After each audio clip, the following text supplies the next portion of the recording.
And welcome to the World Championships 2024 for Final Fantasy Trading Card Game. Yep! Woo!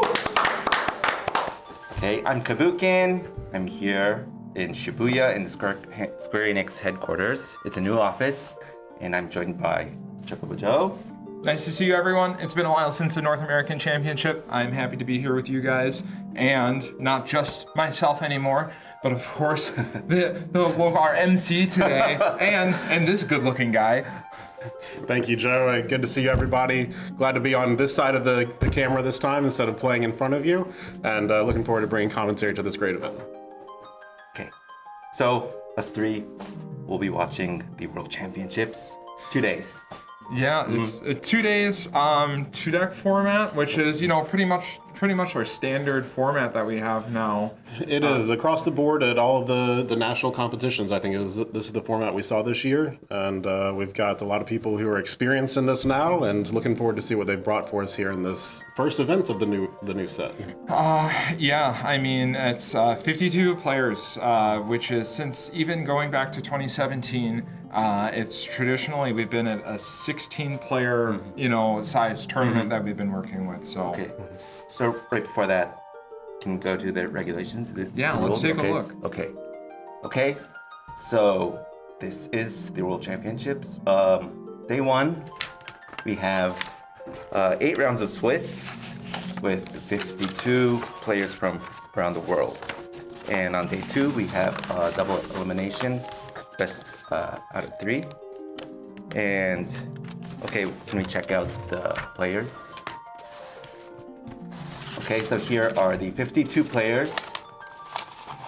Wow. There's a ton of them. Look at that guy in the upper left. A lot of you might be familiar with Mr. Cool, Alex Hancock's, the 2024 world champion, but important to note, 2-time world champion.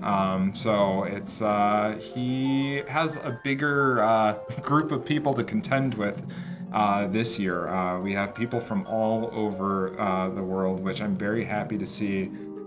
More Southeast Asia and Chinese competitors this year too in the mix, which is great to see. Absolutely, and looking at this, we see how each of these players kind of qualified for their event. North America, I know this was the top 12 players listed in order. I believe the same for the European Championship. Japan, we had a couple different events that allowed people to qualify for the World Championship here, but we do have them listed out as well, and just excited to see all these people, all the faces. We were just over in the player room a second ago, and there's already the nervous energy. Everybody's excited to get started, but this is a big tournament, so it's huge. There's a ton of people, and what I love most about this group of people that we have on here is we have a ton of names that we've seen multiple times over the years. Of course, Alex, who I don't think has dropped, he's been at every single one. I think the only player at this point who's made it to every single world championship. But we have, look at Europe, Sasha Stark, come on. You guys know Sasha Stark. If you're into Final Fantasy TCG, he's well known. And not only there, you see Yeho Serra, which for many of you may know him by JFB. We have a lot of people, kind of a mix of handles and actual names on here. So look for your friends. You may not see their handle, but you might see their name. Just like me, I'm guilty of that too. But yeah, no, it's exciting to see so many people on there. I know chat, I saw some of you asking about 2-deck format. Trust me, we're going to have a lot of time to talk about the format specifically and how it's going to work out. And I know we have some deck lists in front of us right now for this upcoming round that we're getting excited to talk to you about and show you guys. So absolutely, and as we look at this, you mentioned a lot of the returning names here, but overwhelmingly, I believe the field is first-time competitors this year, which is the best. I mean, come on, Will. I mean, as a first-time competitor last year. Yeah, no, it's good to see new, fresh faces into the game too. The game's thriving. We've been, jamming games since 2016, but here we are 8 years later, continuing to do these World Championships, growing them in size, not just doubling them, but bumping it up to 52 players. And like I said, I'm so impressed with the amount of, again, look at the numbers for each region that we have now. It's just, I don't know. It really makes me feel nostalgic. It's the old man in me right now. That seeing the large group of players from each single region to be able to play, because we have a ton of avid fans that are, itching to get and play on this level. So I'm excited for all of the old faces and especially the new faces to, get into the ring and show everyone what they can do with this 2-deck format. So, no, it's good. Man, what do we have going on? So, I guess we could talk about. Should we talk about the deck format now? Yeah. Okay. Let's do it. Because I know some of you are asking questions already. Do you want to start out by just explaining the basics? Well, it's a 2-deck standard. Yeah. So we have in Japan we play standard and L3, which is limited. Mm-hmm. So that's why I think we say standard. Yeah, so standard versus L3. So for everyone, it's outside of Japan, I know the limited formats are a little bit less popular, so I think that's why for the World Championship we stick to 2-deck standard format. Mm-hmm. So Will, what exactly does that mean for us in this 2-deck format? Yeah, so standard is going to be your entire card pool outside of the very small limited and banned list in the game. We're going to be able to use 3 copies of any card in the game, building your 50-card deck. And then between deck A and deck B, as you have both of your decks, you cannot share any copies of a card. So that means even if you have 1 copy of, let's say, an Amaterasu in deck A, you can have 0 copies in deck B. You can't split them up across the 2 decks there. So a lot of strategy is going to have to go into this for a lot of our players. They spend a lot of time really thinking about what the implications are of having certain cards available in their first matches. It gives a little bit of information to their opponents later on in the day, and then we're going to have to see how this all shakes out as we go into our top 8 and look at tomorrow, when deck lists will be more open and you are able to kind of plan around your matchups a little bit better. Yeah, it's especially important in the standard pool of cards when we're playing in this format. Being limited on cards, it's a big deal. When we talk about cards like the 4-color Warrior of Light, it's especially important. He plays into so many decks now. You want to play him in Mono Earth. You want to play him in the Turbo Chaos deck. You want to play him in the Refia-centric Warrior of Light deck. It goes everywhere, but you have you choose one, and that's it. It's a big deal, and it really does change the field where so many of the qualifying tournaments, minus the L3 ones, you got to do whatever you want. So we saw, I'll shout out old Mike, multi-Materia Cup winner, and he said, I'm just going to bring the same essentially Warrior of Light deck to all of these ones, and I'm going to win multiple tournaments. But he was able to do that with a single deck format. Now it's like, well, you can't necessarily share those cards. So Mike's especially one of those guys that I'm going to be looking at and like, well, what did you decide? Are you going to stick with Old Faithful, or are you going to kind of switch it up a little bit too? Chat, you can absolutely not use 3 copies of Sophie. You can still use your 1 copy. So ban restricted still stands in. But thank you for bringing it out. But don't try that here at the World Championship.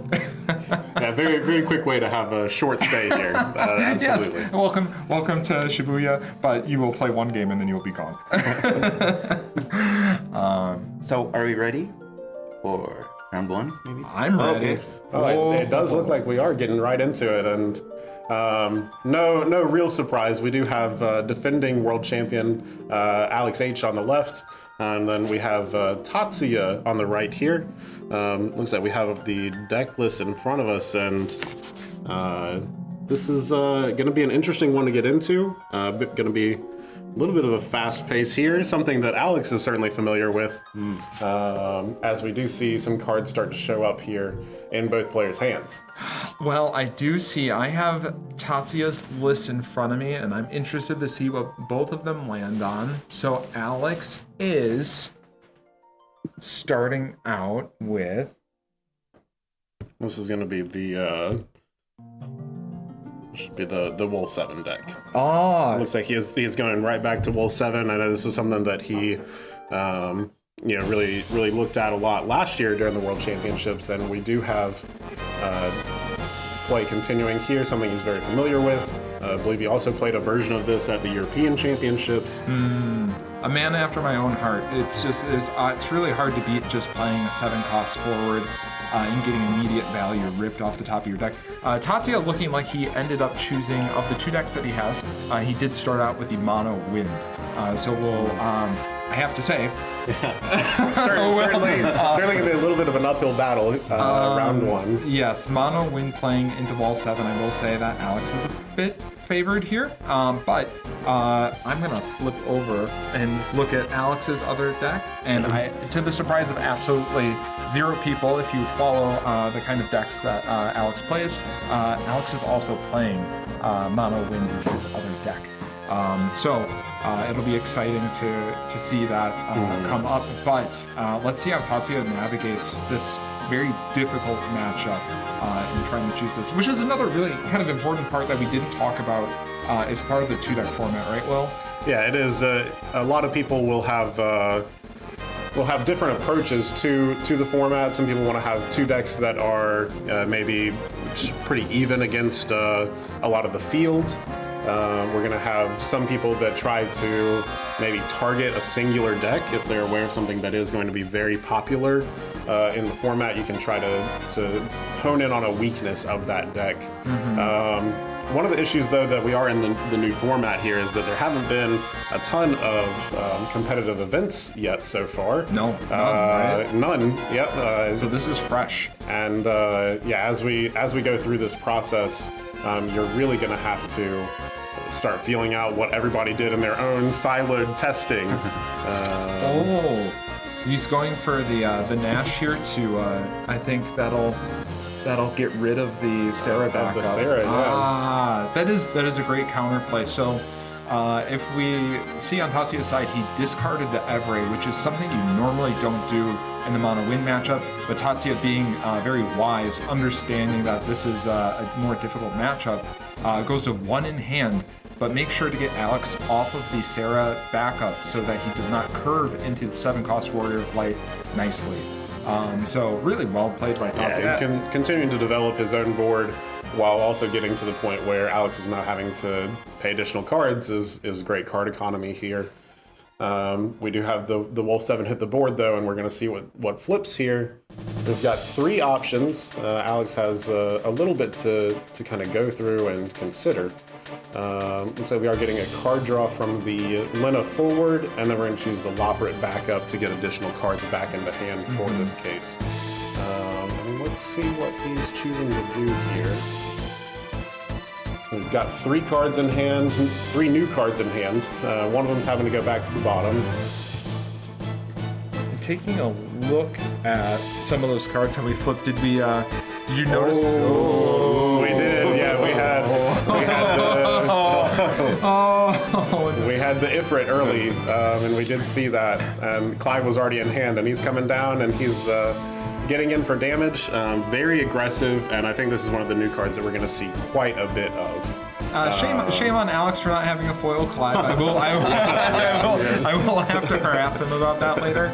But I was going to say, we noticed the Ifrit 16 going into the break zone as part of the payment costs on there. But we're not just playing Ifrit 16. Of course, we're playing the Clive. And Clive, a perfect card when you're playing a more aggressive deck like Wall 7. Because look, you go empty anyways. It plays into everything that you want to do. It has haste. It has draw 2 cards. Just because after going empty. So you might not necessarily think that it fits in a deck like Wall 7 where we're so focused on playing so many 3-cost permanents, forwards, and backups to be able to put them out there. But Clive costs 4, but who cares? He says haste and draw 2 cards. That's a good card. Absolutely it does. And it's going to be another one of those pieces that this is where you're really walking the fine line with how many of these copies are you including. because you do still need to have a certain number of 3-drop characters for your roll 7 to be active and hit at a decent amount. But certainly the risk is worth the reward here. Okay, we do see Tatsuya going into the Citra. Very nice combo starter for wind. Let me look. Are we playing? I'm just curious if we're playing the Dean at all.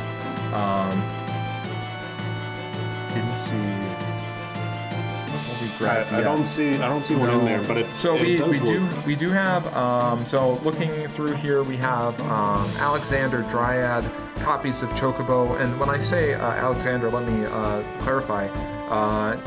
19-035 Alexander, 12-039 Alexander, and who'd have thought with Citra in your deck, we're playing a lot of summons. Yeah. So it's, let me go down the list. Oh, Belgamine, of course Belgamine's in here. That's a copy of 1 for him, 2 copies of Citra in here.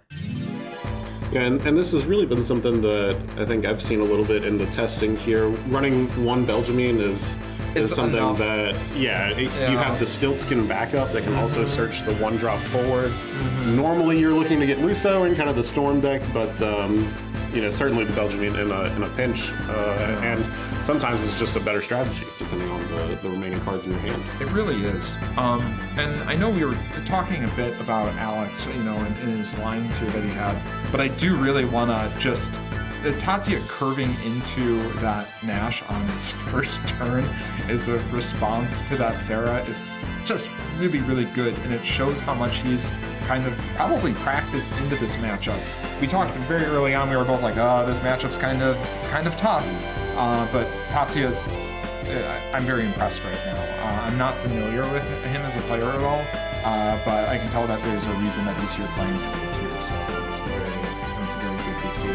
Yeah, and it led into one of the more interesting opening lines as well, something that I saw in some of the early playtesting here this set, and none of these cards were new, so it's certainly something that was available last set. But going into 4 backups early, very difficult to do, but it does get your Fina online, which can be incredibly impactful in this matchup against the Wolf 7. If you are ever able to get to the point where you cancel that ability on entry, we certainly get a lot of value back on the win side, and you begin to get to the point where you're able to have that bend but don't break strategy. Yeah. That's a lot of what we're going to have to see from Wind in this matchup. They're going to have to take some damage early as they continue to get built up and ready for their big Storm turn.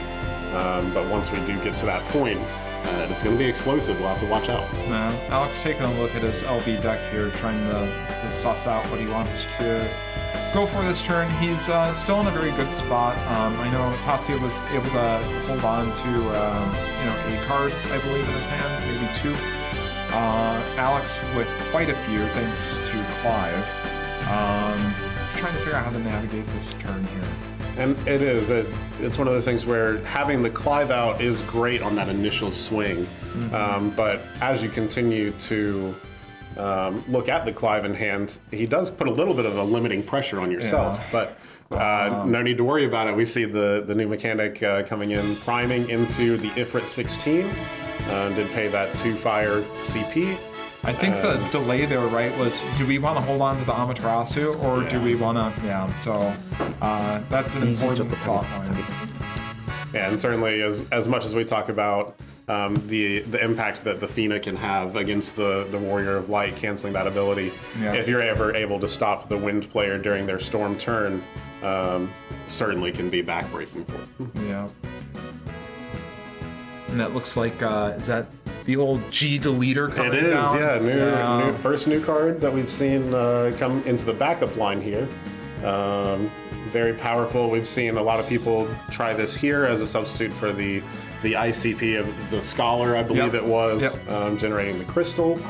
But we're also going to be able to see really how this starts to impact. I think later in the day we'll likely see some mono ice priming, and see how some of those decks and strategies start to come into play. So shout out to any of my Final Fantasy VII Reunion Crisis Core fans out there. Absolutely. Various forms of Genesis. This is one of them. One more menacing version of Genesis coming down here. But yeah, very. Oh, there we go. Thank you. Yeah. Oh, Ruby Asami, I love that art. If lucky, top 16 players will get some signed copies. Oh, absolutely. Some of the prizing. Oh, I know. This is definitely. Oh. Okay, and we do, as we mentioned earlier, we see the Stiltskin go right into the new Belgiumine. Yeah. And again, unable to see quite how many cards we have in hand, but we're gonna have to start doing something here.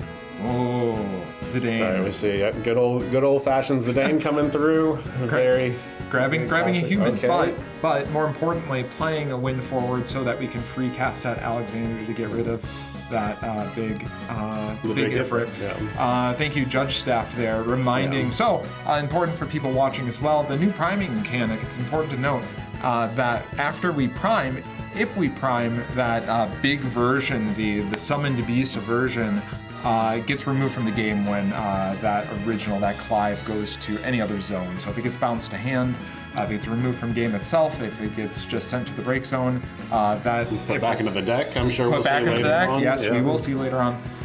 That Ifrit will always get, or whichever summon beast, depending on which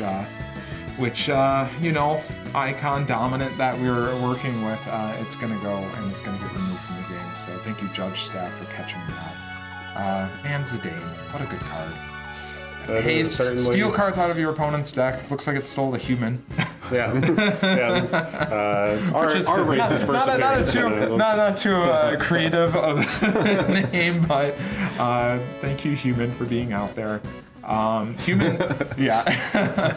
So it's that we're not going to get that second text being too relevant to Tatsuya here, but maybe we'll play it just to get the 5th backup and draw a card. Not awful, honestly, but the pressure's on here. So we're sitting at 6 damage for Tatsuya.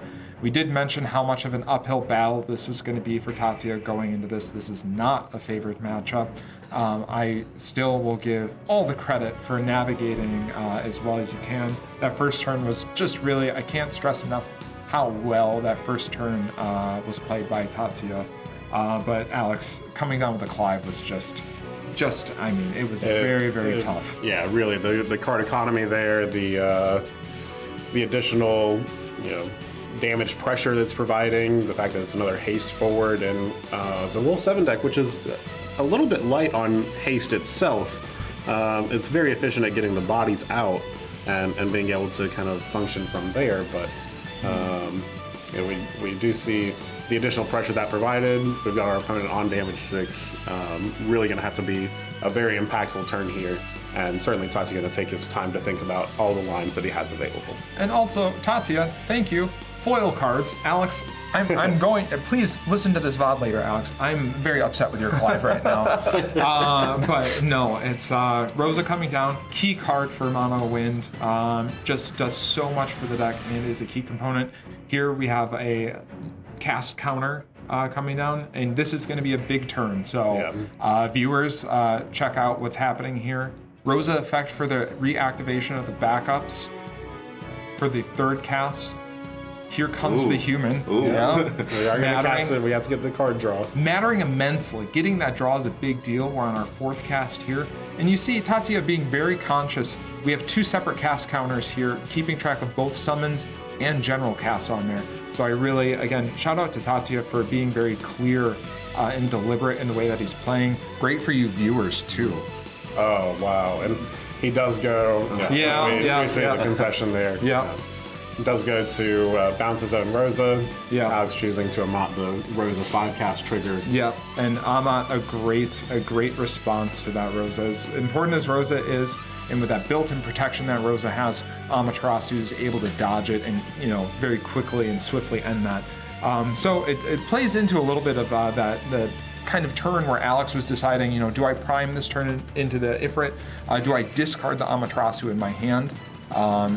So it's important to notice what we're doing there, and we did have that second Amaterasu, so it's very, very important. All right. I think that is going to conclude round one for us. Congratulations, Alex. Starting this World Championship off on another victory. We'll look forward to seeing how he progresses throughout the course of the day. Yeah. Does look like our next round, we're anticipating starting right around 11 o'clock here. In 20 minutes. In about 20 minutes, yeah. Yeah, no. So, stick with us. I know we have some nice music playing. Thank you for everyone in chat. Shout out to IGN for joining us. Absolutely. We know we have some love from IGN that like to hop in here and do that, and we really appreciate the articles that come from you guys too. It's a great way for English speaking folks to be able to see spoilers. So we appreciate you guys hanging in with us too. So, Okay. So we'll be back in 20 minutes. thank you everyone.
And we're back with the Final Fantasy Trading Card Game World Championships 2024. And we're on to round 2.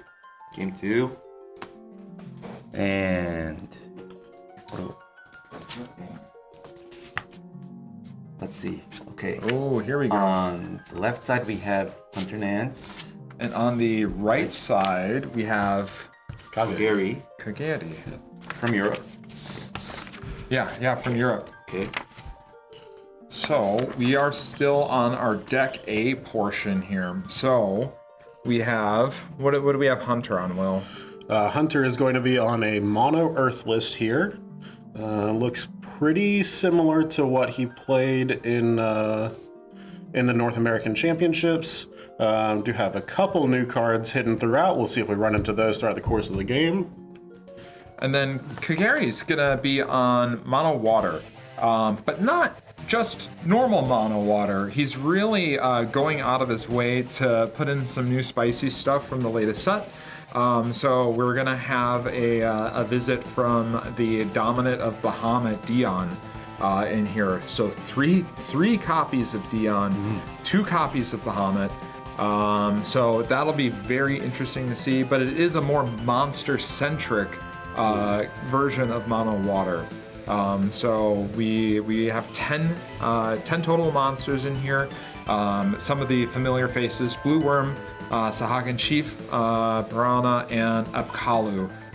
And of course, if we have monsters, we of course have Witch of the Fens in there as well. So we are already off to the races, starting off with Gordon on Kageri's side. Looks like he's starting first. And we do see 2 pretty high value cards pitched for this early, showing that he's probably got quite a strong hand.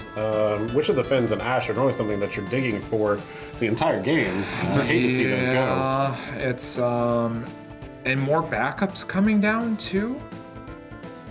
Yeah, I think Hunter too probably surprised there. Hunter probably, I think, shaking his head. Hunter's a very, he wears his heart on his sleeve when he plays. He's very open with his emotions, so I like to see that. But Kageri going in here, and it looks like he's setting up pretty well. And really having to dig to start the game here. Yeah. We had the initial backup, which does show part of the reason why we had to ditch the high value cards. Didn't really have anything else in hand. Yeah. Now going into the Luna Freya, we hit a Waka off of it, so we do get to activate that EX burst. This is going to give us a little bit of that tempo to get back in the game. Yeah.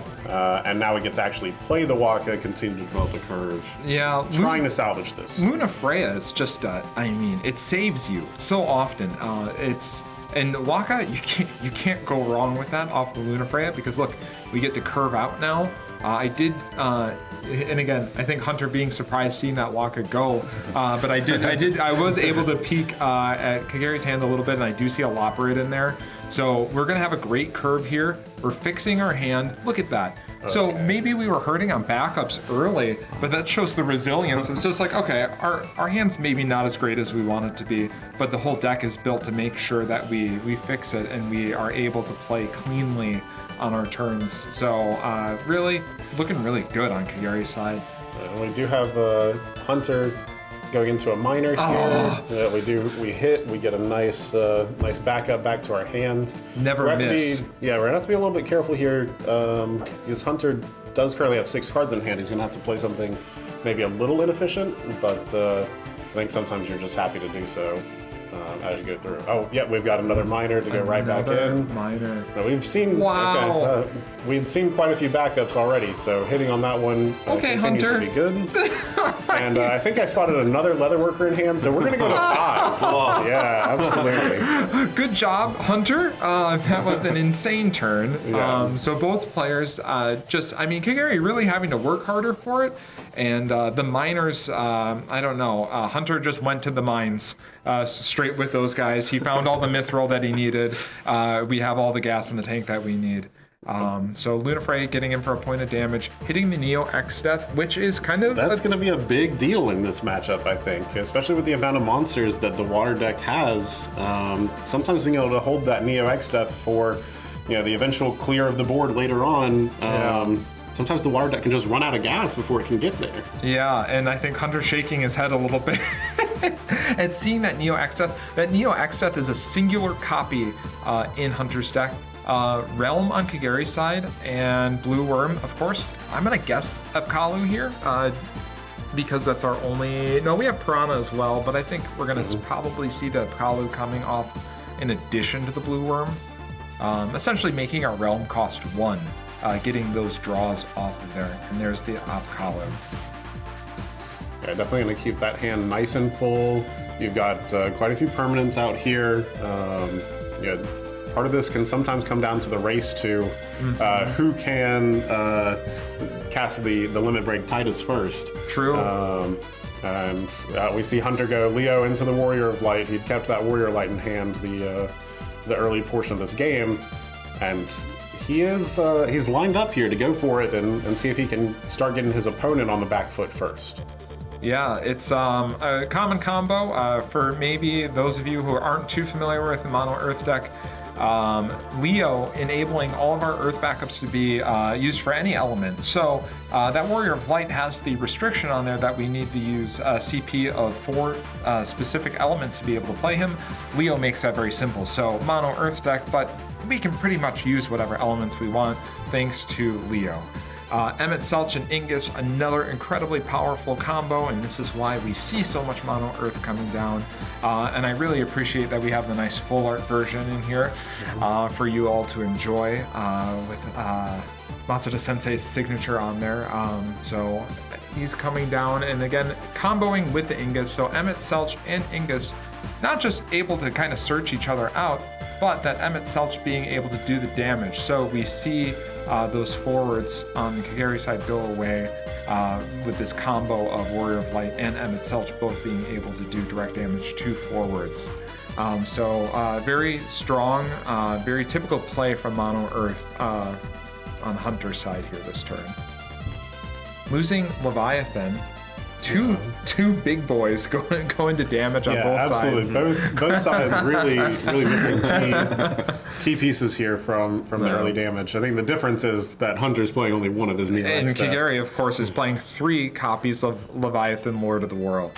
Absolutely. We're going to have to start seeing something come out that is pretty impactful here. Another in order for the water to Lunafrayo. come back and start to balance this out. We do see another Lunafrayo, so we're really going to have to swing for the fences. We do hit Lev 6, very powerful burst. I'm getting to choose 2 modes off of that and getting the card back to hand. Yeah. The issue here is that I don't know that you really want to bounce anything on the side of Hunter's board. Everything that you bounce, I guess the worst, air quotes, one is going to be Leo, because that's the only one that's not really providing some kind of value on entry. But you know what I'm more concerned about here for Kagari is those are 2 Luna Freyas. We've given up any opportunity of us playing Titus from the LB on his side. But I say that, but look at his deck list. Absolutely. It's not even in here. It's not even in there. So maybe something a little bit to note for later on in the tournament. But absolutely, seeing 3 Luna Freya inside of the deck here, potentially a little bit of a gambit.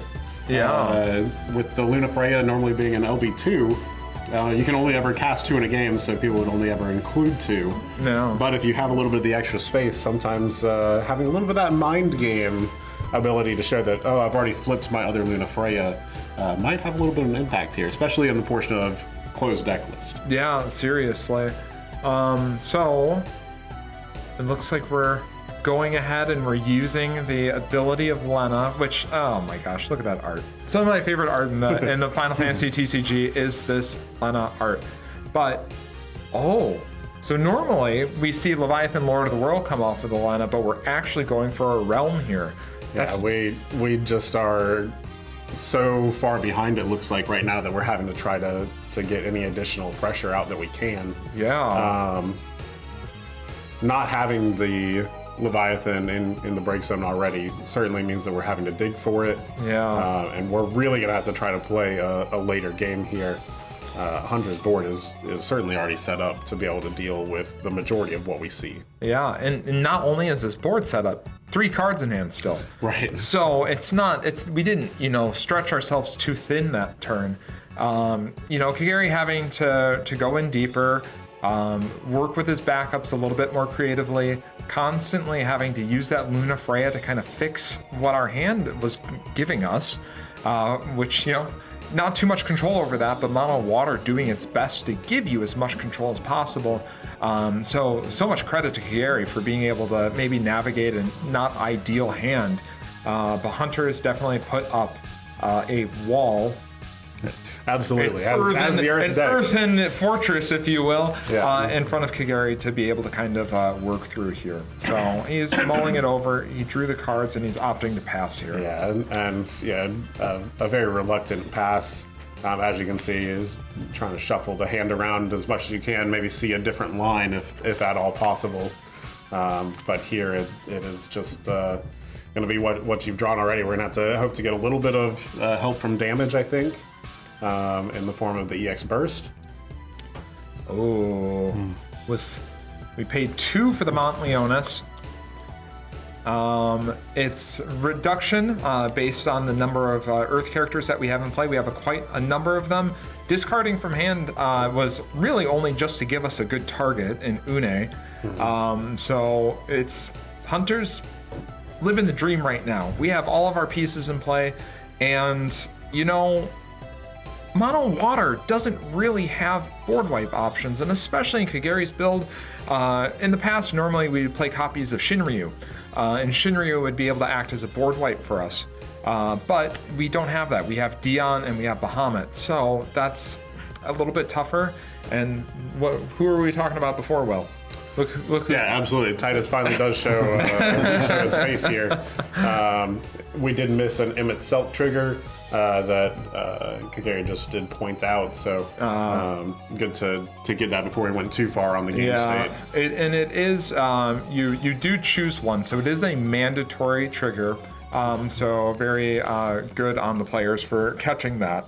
You do not get it. You don't have the option to not do that. You must choose to do that damage. So both players being required to know that.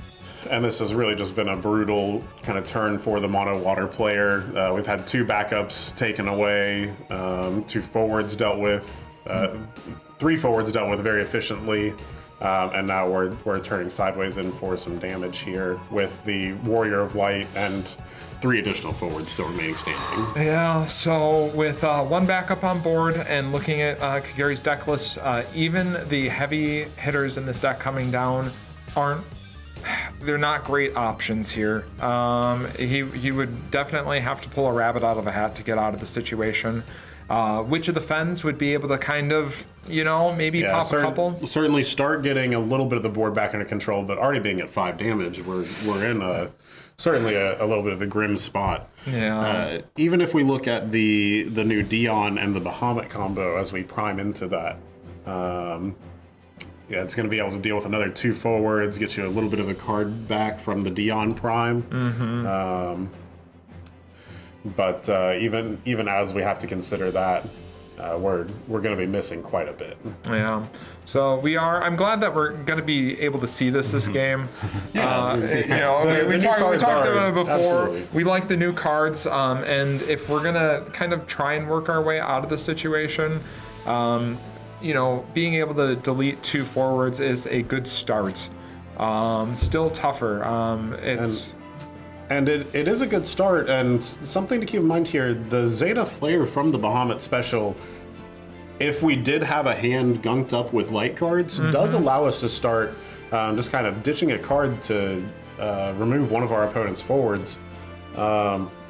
Maybe not quite as bad, and then being a 10k body itself gives us a little bit of room here. Sure.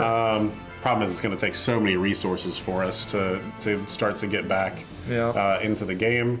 And Hunter is still built up on his side. He's got all 5 backups to work with. Yeah. Kagari drawing there from the effect of Dion of priming into Bahamut. So those effects go on the stack at the same time. So, you can kind of choose which you'd like to do first. You do have to choose your targets first before you see the draw, regardless of how you stack it. So the ordering matters maybe only slightly. But that's why we saw that damage happen before the draw, just for, if you're watching and you're like, where did that draw come from? It's just from that Dion effect. And there we go with the specials. Yeah. And we do, being able to discard the Dion because we specifically primed into the Bahamut allows them to share the same name. And in sharing the name, we are able to discard several copies of the card for the special. Here we are missing the Gao. Hunter moved his Warrior of Light to the break zone. Gao does put it on the bottom of the deck. Yep. So another very good catch there by the judge staff at the feature table. And now, again, we were talking about a little bit. We've started to develop enough characters here that we are just putting additional pressure in.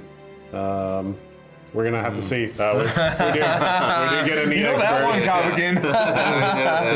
Absolutely. The EX burst is quite powerful. Gets Hunter back the Warrior of Light that was just sent to the bottom of the deck. We're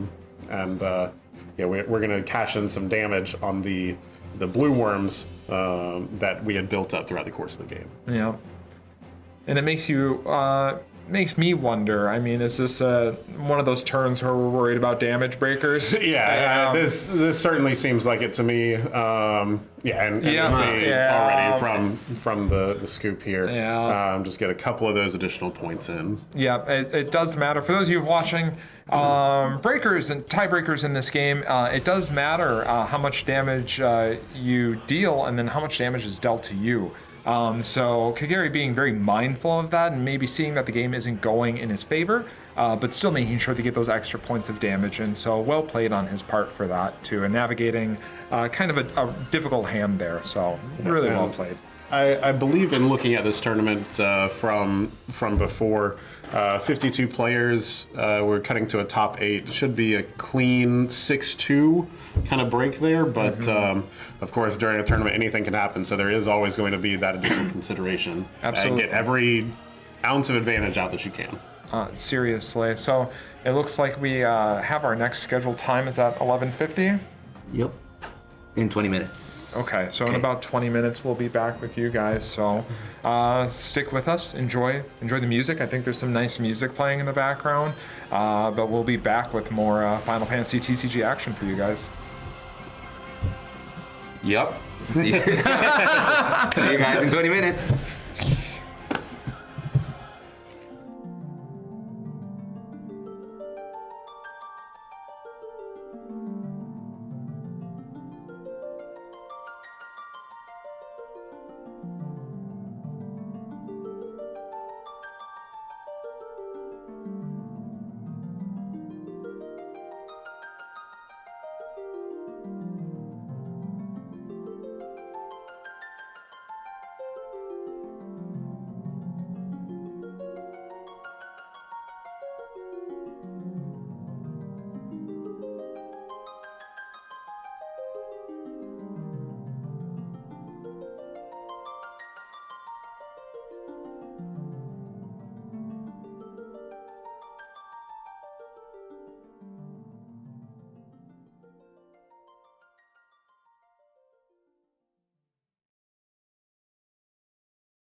And welcome back to Final Fantasy Trading Card Game World Championships 2024, Day 1. We're on round 3. Yeah, we're moving through it now, aren't we? It's and I think for a lot of us watching, not all of them, but I will say this is going to be a North America head-to-head here. Ooh. Yeah, so... Yep, Sergio Bravo and Kyle Peters coming back up, and we're ready to see what both of them have to show us today.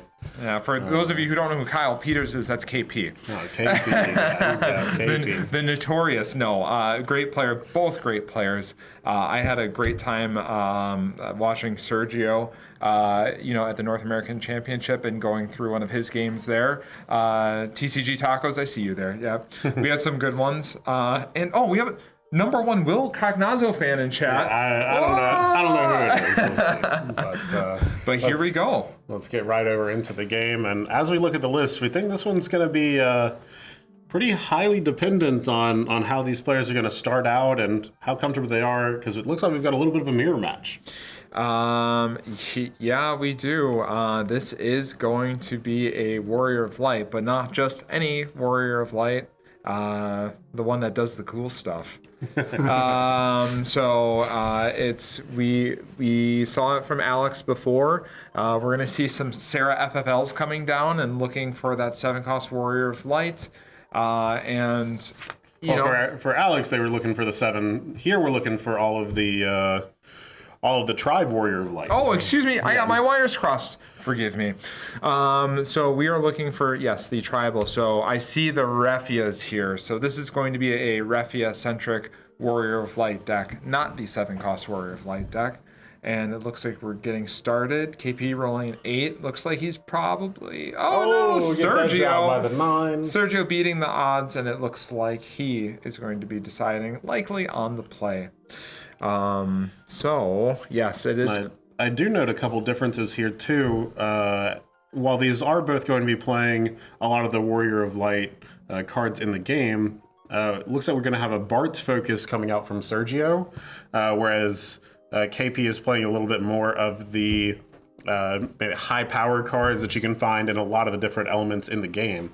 So going to be interesting to see if the speed that the Bart's deck can get set up is going to outvalue the maybe more high-powered cards that are coming out from KP's side.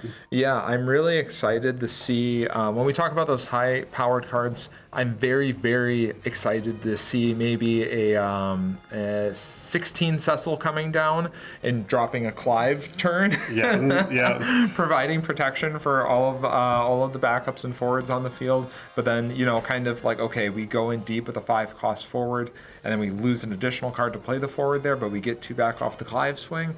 I'm looking forward to this matchup. There's enough changes in here where it's going to make it exciting. Of course you can get.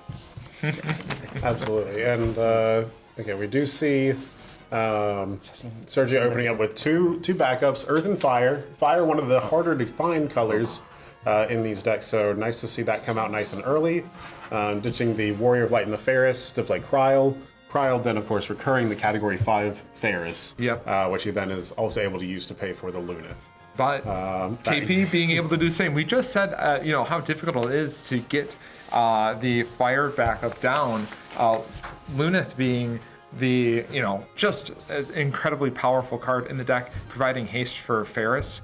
And hey, not surprising, we're seeing very similar backups in these in this mirror match right now, huh? Absolutely. And as we go through, we're having to see exactly how these players want to approach discarding early to be able to get set up quickly, versus keeping the cards that they know they're going to need later on in the game in their hands. Exactly. Let's see what KP does decide to go for here. So he's just saying that he's like, I'm going to go back into my deck. I'm going to be searching twice. And then he searches the Lena out with the King Tycoon, and then he goes back in with the Tyro, searching for a forward of his choice. He does have all 4 colors set up, so Warrior of Light does seem like an easy grab here. But maybe checking to see if there's something that's going to be a little bit more worth his time this early in the game. Sure. Maybe help disrupt some of Sergio's setup. No. Some players here would opt for the Firewind Zidane, taking some of those cards out of hand. But Yep.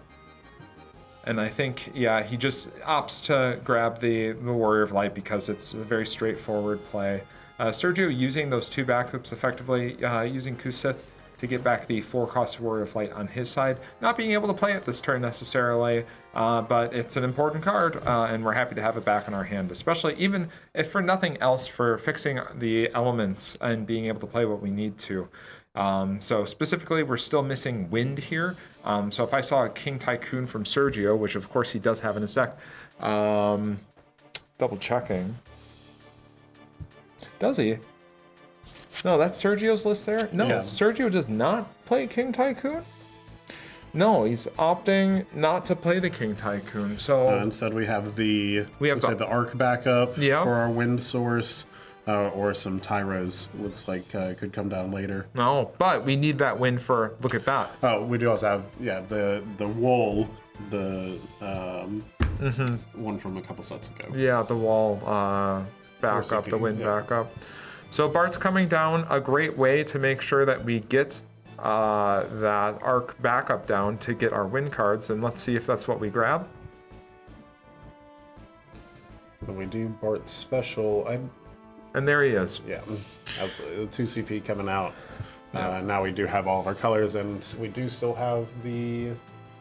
Oh no, we discarded the 4-color Warrior of Light to pay for the Bart's itself. So we're set gonna- up. We're set up with the backups, but we did lose that. But that does not necessarily mean that we don't have another one coming soon. Man, that Bart's being a 5,000 power, kind of a juicy target. It is a little bit, but there are certainly enough Warrior Lights in inside Sergio's break zone for him to be able to have that protection come through. That's right. So Zidane coming down, powerhouse card in this mirror match. I would say probably the most important card that you can see in this mirror match specifically. But we are going to use that Kuchulain. So there's that wall. There's the 4-color wool. Yeah, KP having to read this one a little bit. Yeah, certainly a card that did see some play last set, but not always popular in these lists. Yeah. Looks But sometimes like it's just good enough just to be a job Warrior of Light. Absolutely. Choosing one for it of cost 6 or more to break it. Une is a card. Mono Earth in general has a ton of targets for that. And then revealing the top 5 and looking for a win card. Also not bad when you're looking for additional copies of Bart's. absolutely Zidane, all Warrior of of those Light. win cards certainly giving you the option to be able to search for that, have the additional card economy, and then continue to get set up. Mm-hmm. Here we see an interesting approach from KP. He is trying to... he's declared an attack with his Warrior of Light. He's attempting to Kukulane the Bart's to remove that passive ability that he has to protect himself from the break zone. Sergio Interesting. does decide to let it resolve, and then KP does finish off the Bart's with the tap ability. Just kind of playing around that there, making sure that he does clear that off the board, and making Sergio really have to draw his cards instead of having to get additional searches for free. And Warrior of Light going to the damage is a beating, I have to say. That is not something that you want to see there, especially right after we set up our backups to be able to cleanly play the Warrior of Light, knowing that we had to discard that other one for the wind crystal points earlier, meaning that we only have one left in our deck, or potentially our hand. I would think that it would have already have been played if we had it in our hand. So not something that Sergio wanted to see come off the top of the deck there at all. And we still have to find a good, clean way to deal with the Zidane.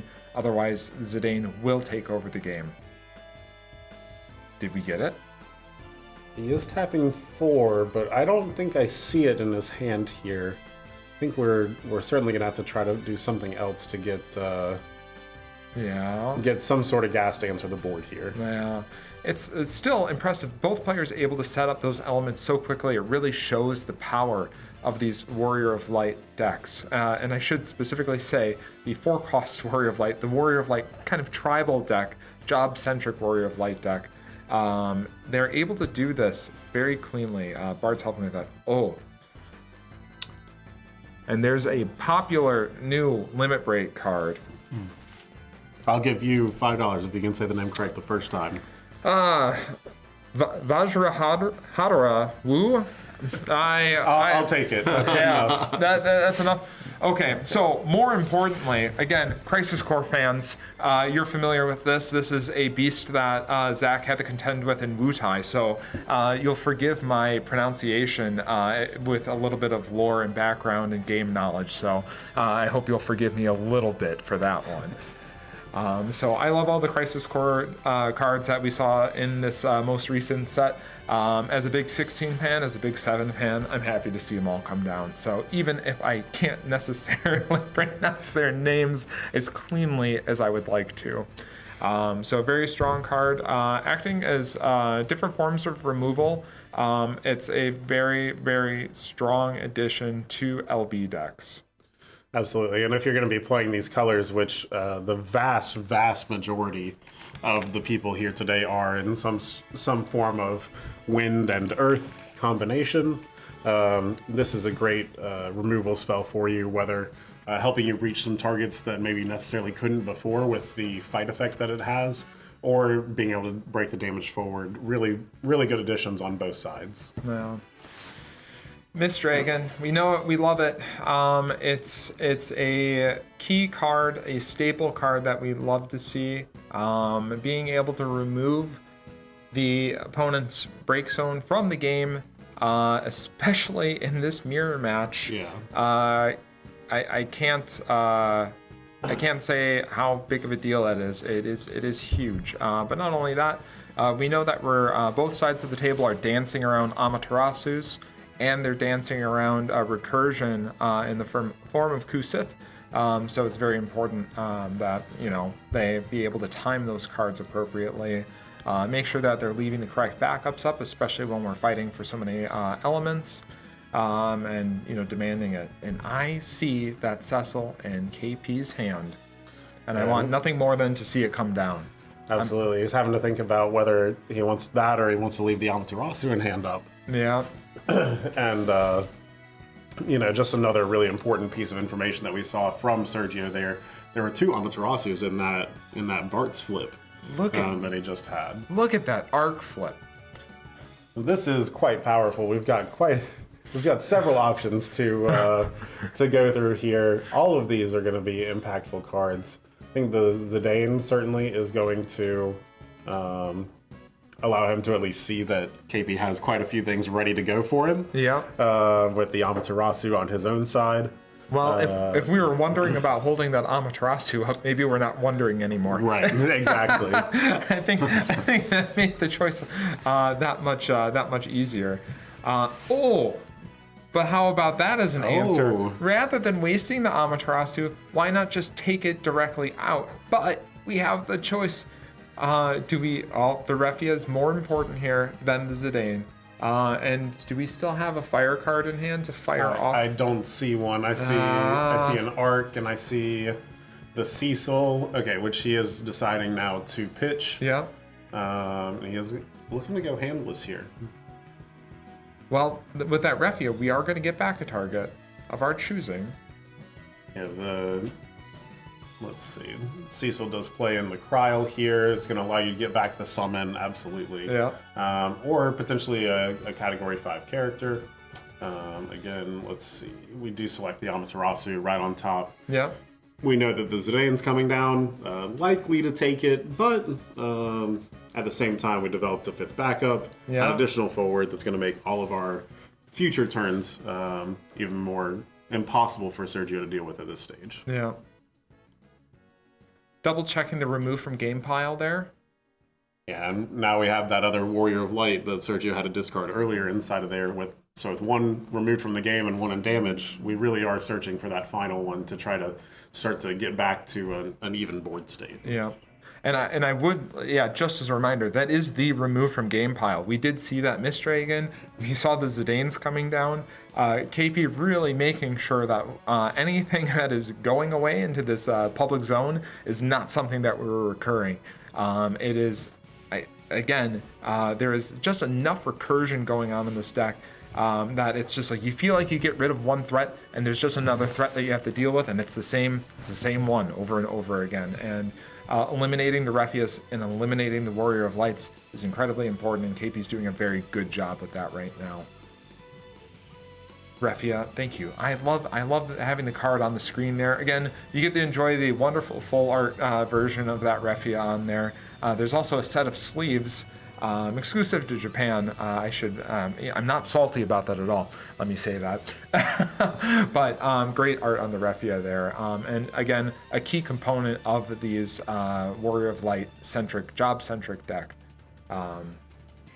Sergio, it's just over. Yeah, it's just so much value for you to really begin to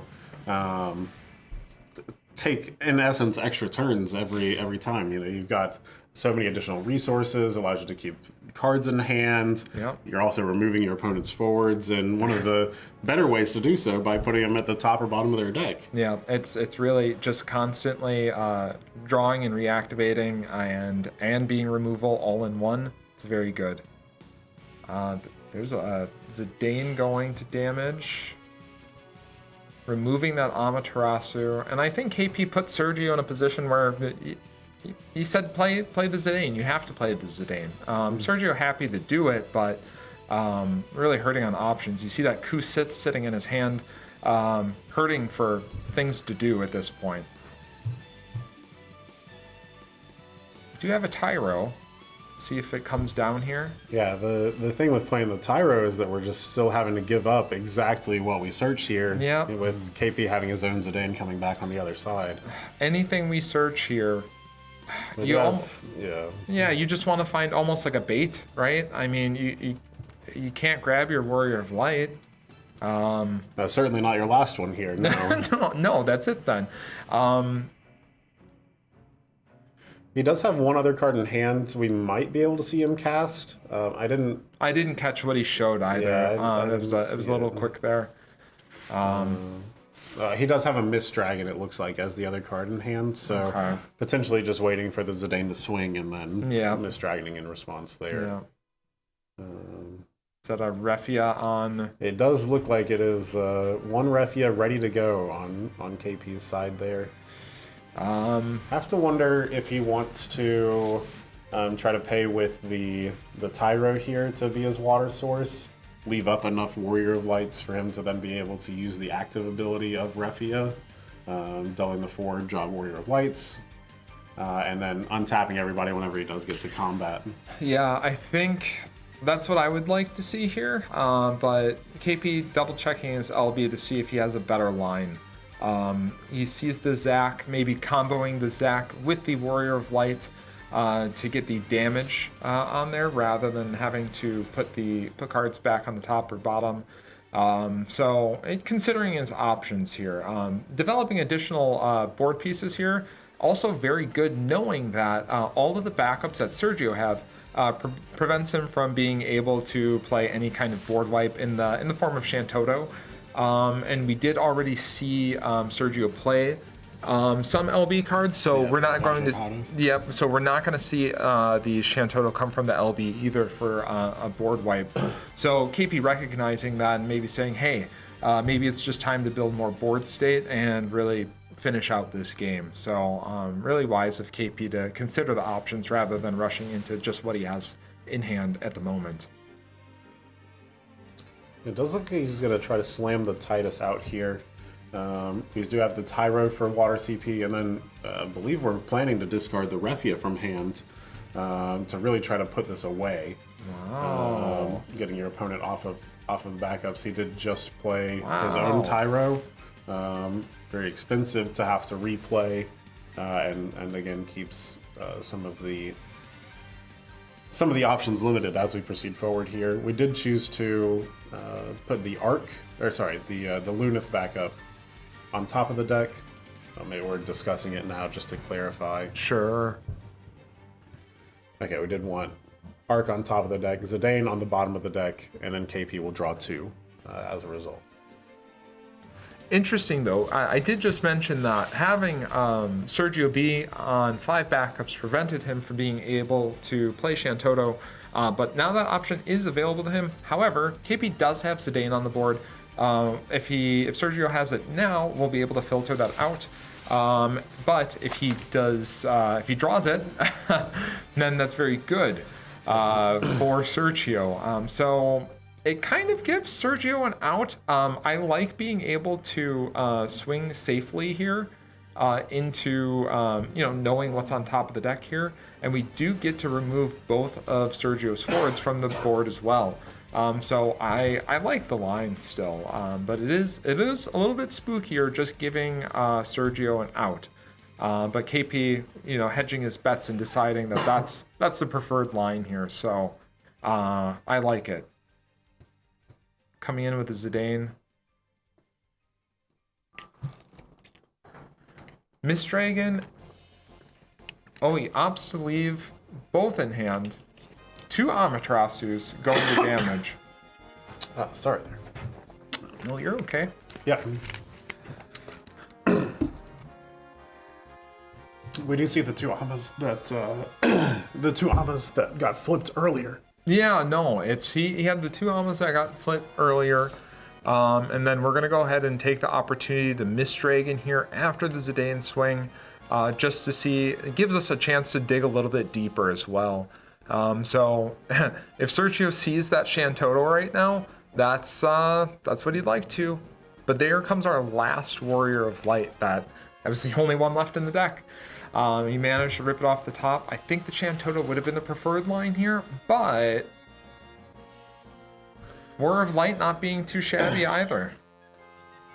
It's not. It's going to give him a little bit of a chance to put up some defense here. Yeah. The fact that it does have the first strike is going to allow us to really put up a wall against everything except for the opponent's Warrior of Light in this case. Yeah. So paying the 2 for the Cecil being a big deal here, but the Cuchulainn, making sure that we're only going to do that once this turn. We do have to pay a little bit extra for our Cuchulainn to be able to do that, but Cecil's ability is turned off for this turn, so we are able to, ping and do other effects this turn a bit more freely. But we haven't seen it matter too much. I kind of hyped up the Cecil before, and I was really excited to see him come down on the board. But we haven't seen too many effects from Sergio where we had single targeting abilities. But this turn, I imagine, if we had that Cuchulainn, we were looking for something. So Sergio going back into the LB, seeing what he has. I wouldn't be surprised if we saw Leo here just to dig, just to see something. Well, it's really interesting to see that the Cuchulainn got used here if we didn't have kind of a clear plan in mind. Looks like we're paying 6. Here comes Noctis. We're getting a Noctis, but we have no cards in hand. We are handless. So, I think in this case, I maybe like holding up the Cuchulainn through to our own turn. Maybe we get KP to be a little bit overzealous and swing his own Warrior of Light. Oh. Able to kind of trade back that way. Yeah, KP just picked up an Une here. I think this might be the final turn of the game. Yeah, this certainly should wrap it up for us. Barring any bursts that we see off the top from Sergio, it looks like he has it wrapped up. So we'll see what happens. Sergio down to 3 backups. The combination of Titus and Une being able to attack the backups in a deck that so needs those backups, is so dependent on those. It's a very big deal, but KP closes out the game on that turn. Good job to both players there. The mirror match here, difficult to navigate. KP being able to stick that Zidane for a good portion of that game. Sergio losing access to the 4-cost Warrior of Light for pretty much the entirety of the game. So it's Sergio had to really kind of battle around a pretty tough spot there, and I think he did a really good job with the hand that he was dealt. But KP showing, again, the power of, that's Zidane. It's just so important in that matchup. And we did. We saw exactly KP draw all of the backups that he needed in order. Yeah. Which is pretty fortunate because the power of the Bart's deck and being able to set up those draws as you need them. Yeah. Got outshined a little bit here whenever you do just hit naturally sometimes. Yeah, it's. I think they both did. I was impressed. Again, it's the power of the deck. The reason that this deck is being played today is because of its ability to do that. Sergio showed why Bart's is such an important card. Being able to use that time magic and being able to fix our backups that way provides some consistency to the deck. But even without that, KP showed us. It's still just that strong, even without having to search out specific cards. So I'm glad that we saw this mirror match at least once this weekend. It wouldn't surprise me if we saw it again, even today, still more. But both great players, and I'm glad that we got to see them on stream and for you to enjoy the matchup. So it was a good one. Yeah. No, absolutely. So, how do you think I did on the pronunciation of that name? Vajra Haru. Okay. How does that compare to the Japanese? I'm not so sure. I won't hold it against you. It's not Japanese. It's like it's not at all. Yeah. But yeah, phonetically though, is it close? Do you know? I won't hold it against you if you don't. I'm not so sure. Okay, I won't put you on the spot. Sorry for putting you on the spot there. But no, it's what else did we have in the LB too? So was this KP's?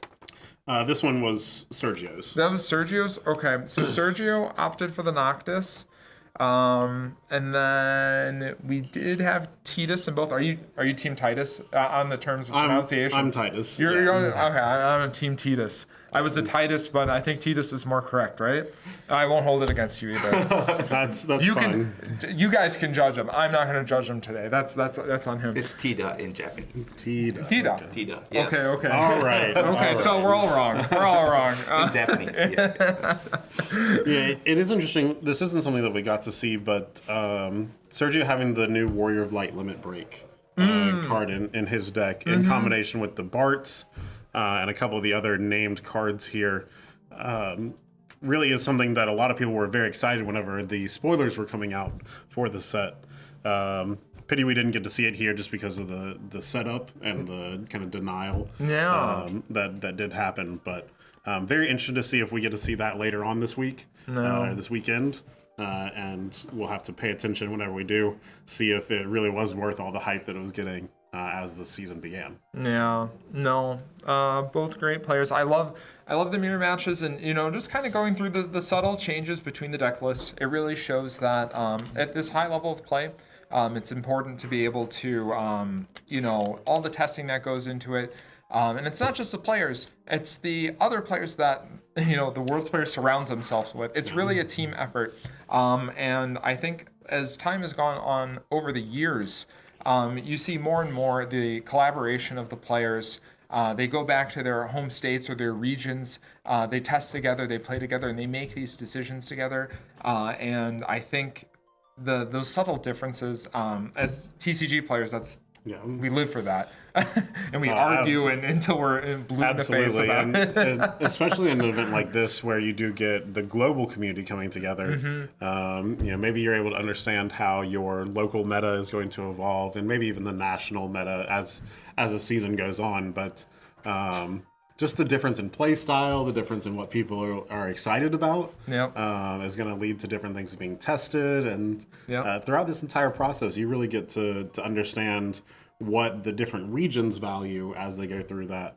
Something I know that last year I certainly was walking into blind. Had no idea really what to expect. But a lot of the players today are talking with people who have been there before, or they already have been there themselves. And as a result, they're able to kind of get some of that additional growth as we look towards this tournament season for the World Championship. And it really does. And I talk about the regions, but I will say over the years too, one of the best things is the cross-region discussions that happen. It's not just North American players and Japanese players in their own groups. We intermingle now. There's so much, in discussing online and in talking and in play testing, maybe webcam games. There's all of this that's happening constantly. So it really feels more global than it did early on. When we're talking 2017 and 2018, the landscape is entirely different and a lot more exciting. So it adds a layer to it. So it's exciting, especially now with 52 players here this weekend. It's awesome. I'm excited. Biggest one we've ever had, and hopefully we just continue to keep growing as the game certainly is soaring in popularity. We've got a lot of the new art coming out that's bringing new eyes to the game. People are recognizing that it is just such a good designed card game, and then once you get in, you play a little bit, you are playing with some of your favorite characters from the games you played growing up, or you're just getting in and starting to play a card game that you enjoy with some of your friends around the nation. Really just taking off. Yeah. So that was the conclusion of our game for round 3. I think we're still going on right now. Oh, we have a short break. 15 minutes. Okay. Okay. So we'll be back in 15 minutes for round 4. Thanks so guys. much.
And welcome back to the World Championships 2024 Final Fantasy Trading Card Game, Day 1, Round 4.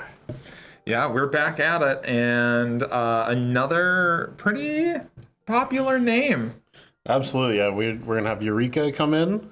Very well known to a lot of the Japanese players. This is where he does play now, but originally an NA player all the way back in 2017, I believe. This is where he got his start. So, looking at very exciting matchup here. We've got some knights coming in, and from Eureka, and looks like from Anson here, we're gonna have a mono water list. So very, very much so looking forward to getting into the game and seeing how these two are going to interact. I think we were looking at the list here just a minute ago and mentioned that I think there's a total of 2 new cards between the two lists here. But that's not too uncommon to see at Worlds.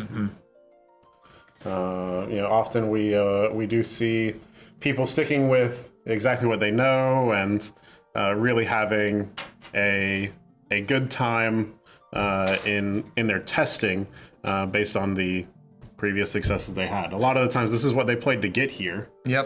Yeah. There's really, when you have a deck that is so soundly built, there's no need to add new cards from a new set just because. And not every set always supports a specific kind of type of deck. There's not always going to be a Warrior of, Warrior of Light's a different example. Maybe there's not always going to be a Warrior of Light, the 7-cost Warrior of Light card that you want to put into your previous one. Maybe for your mono water deck, there's not always going to be a card or in a deck, especially like Knights, which is really got a solid strategy. We don't just want to put in a card just because it's a new card that says that it has Job Knight on there. So we want to be very deliberate with making those decisions and adding the cards that are only needed when we're playing at this highest level of play at the World Championship. So we're getting set up here. Shout out to Anson for those beautiful Cloudy Wolf sleeves. Those are some of my favorite ones. Harder to get. Those are from the Chapter series, if I'm not mistaken. I do believe so. Yeah. I have not seen them myself, and I wasn't around for Chapters. Yep, so. Those are Chapters specific, Final Fantasy VII Advent Children sleeves that you could only get way back when. We have them in black for the Opus series that we have currently. So shout out to Anson for pulling out the swag today. So really appreciate that. Looks like we did have Eureka open a very playable opening hand here. You've got a Corilla and you've got a water backup. That's it's pretty much what you're looking for. We are going to see him go ahead and play a Garland to get that Corilla back. Didn't have any other water card, and sometimes you just have to make do with what you've got. But certainly already putting out a threatening presence, and your opponent knows you have that Krill in hand, ready to come down next turn. Oh, yeah, it's a winning combo, and I mean, what does water have to do about it? I mean, not a whole lot. Yeah, you're really gonna play a couple backups here. You recognize that you're gonna have to see whatever the flip is. Did we start with a blue worm before we started with a backup? It does look like it, and I believe this was after a mulligan, Okay. Oh, yay Grosh though. Oh man, that's gonna be very, very, very strong. We know with Knights, it's so important for us to be able to dull and freeze our opponent's characters with Laswell.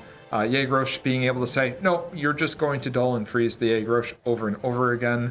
That's an incredibly powerful card to see. And how many, usually we just see a single copy of that in Water list. And of course, that is the single copy in Anson's list. Very great pickup for Anson there. And of course, there's the Laswell.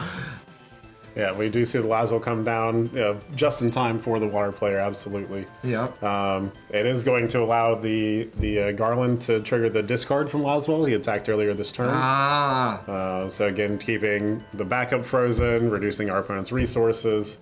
The Knight player certainly is in a good condition here. This is what you want to see from the start. Yeah, it's of course, we have bursts to worry about. You know, if we're Eureka, we're conscious of the burst coming from Anson's side.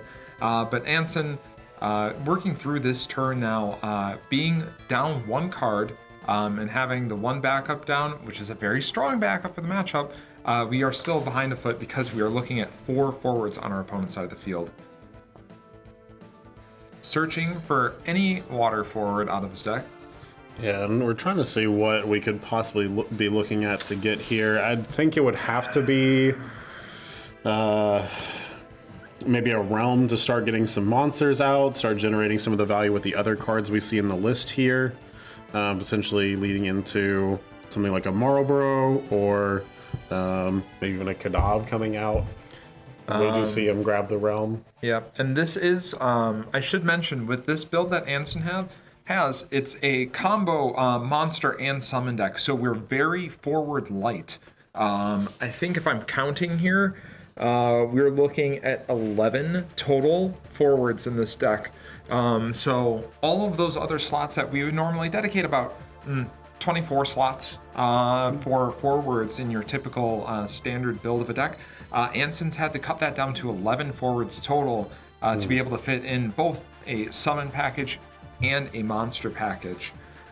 So it's tough here, but those bursts are going to help. The bursts do help a little bit here. We see the Ash come out, which actually he chooses not to use. It's not going to eliminate any of our opposing forwards, and Eureka does have the Lena in play to draw off of it. Yeah. Thornton, however, one that we're not going to pass up. I think we are going to go ahead and say, okay, to that one, you can draw your card, and I'll search for the best card in my deck. Exactly. As a trade-off. And we do have Anson's build having a single copy of the Leviathan Lord of the Whirl in there. It's very advantageous for him to have been able to discard that on his first turn to set up that play for Lena to be able to recur the Leviathan. So we still need to build enough water cards in our break zone to be able to use the Lena effect.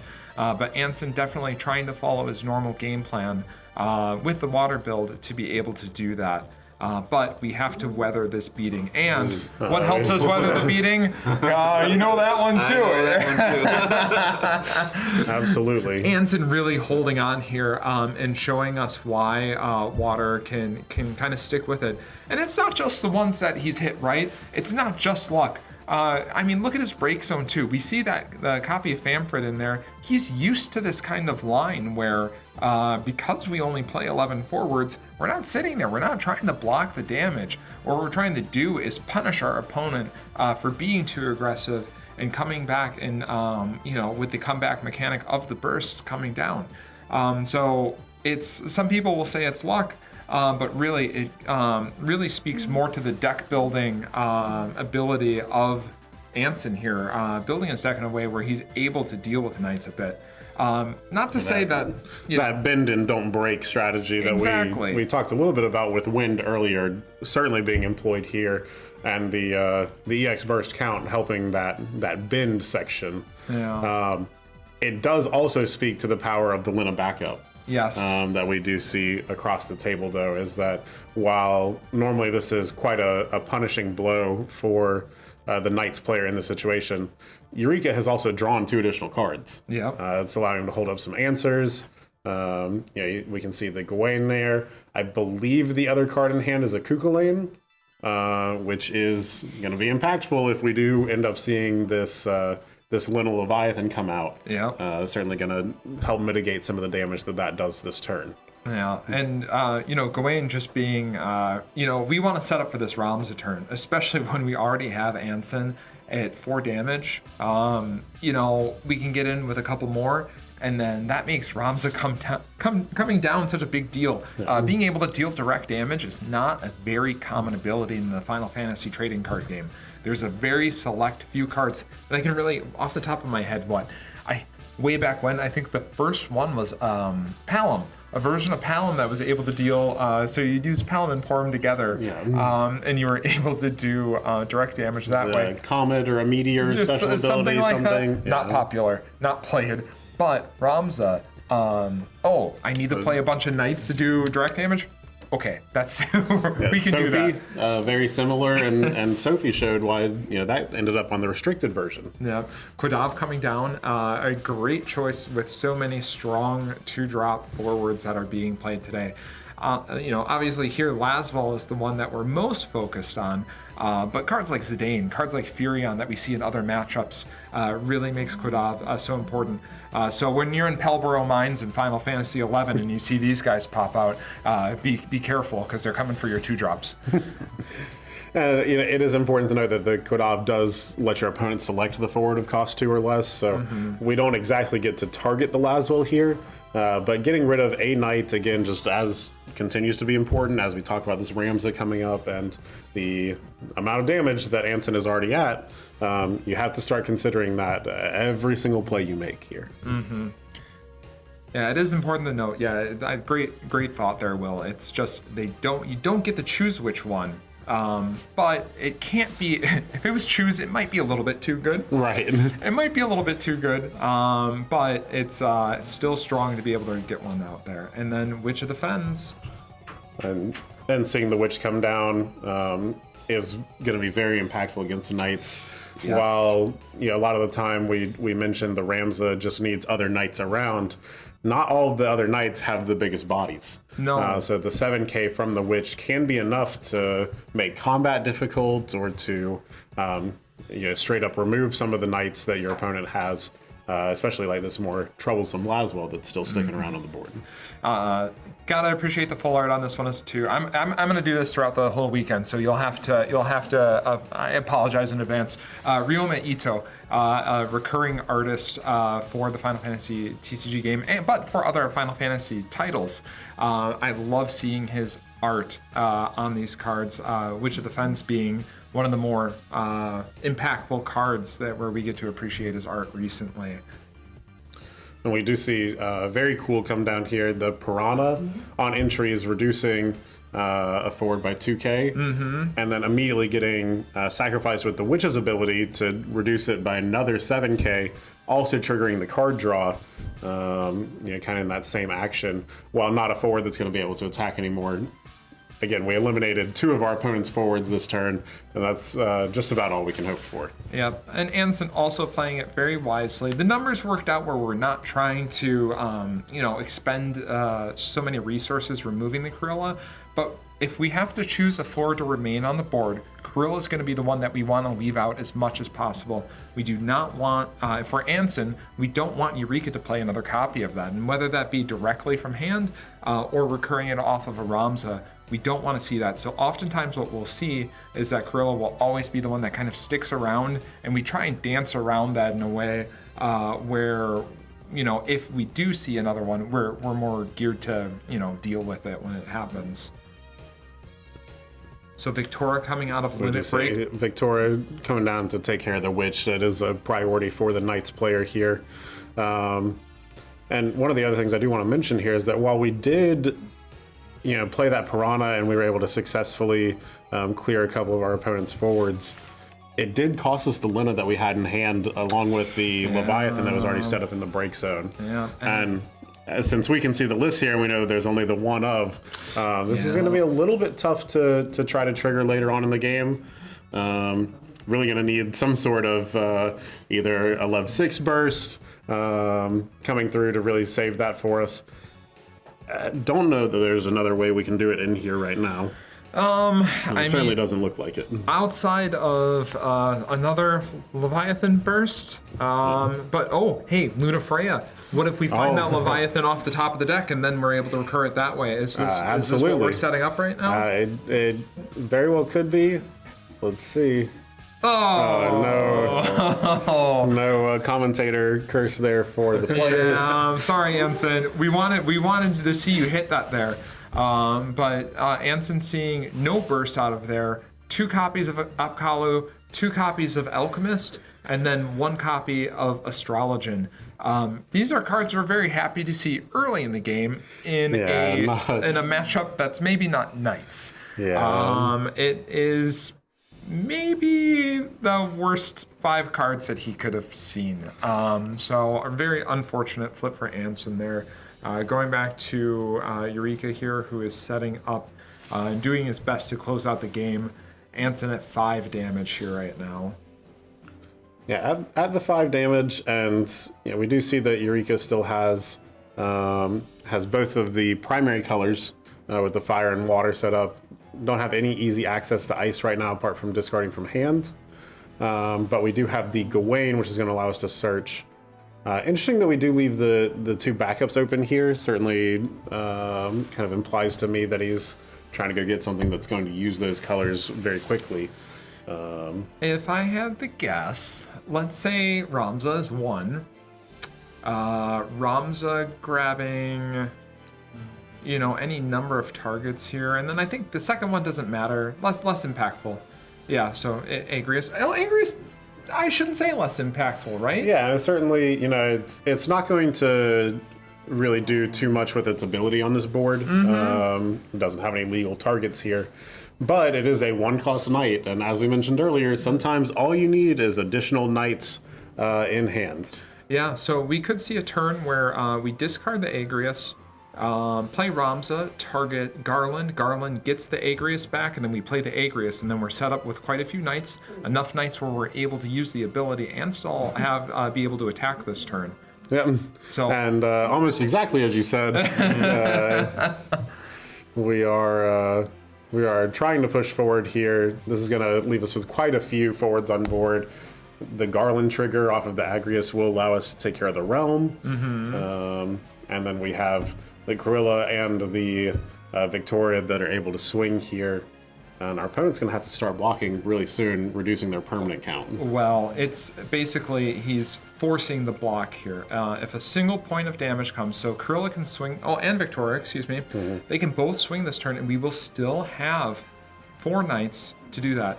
A very, very, very strong play from Eureka. And actually, we have the, I believe we have, really a close setup here with taking care of the realm with the Garland ping that comes in, being able to tap the 4 knights to get rid of the Luna Freya, and then being able to turn the...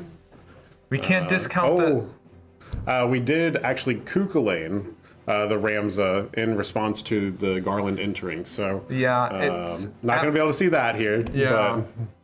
Well, Anson needed to do that this turn. Yeah. It doesn't feel great, but Anson just doing the best with what he can.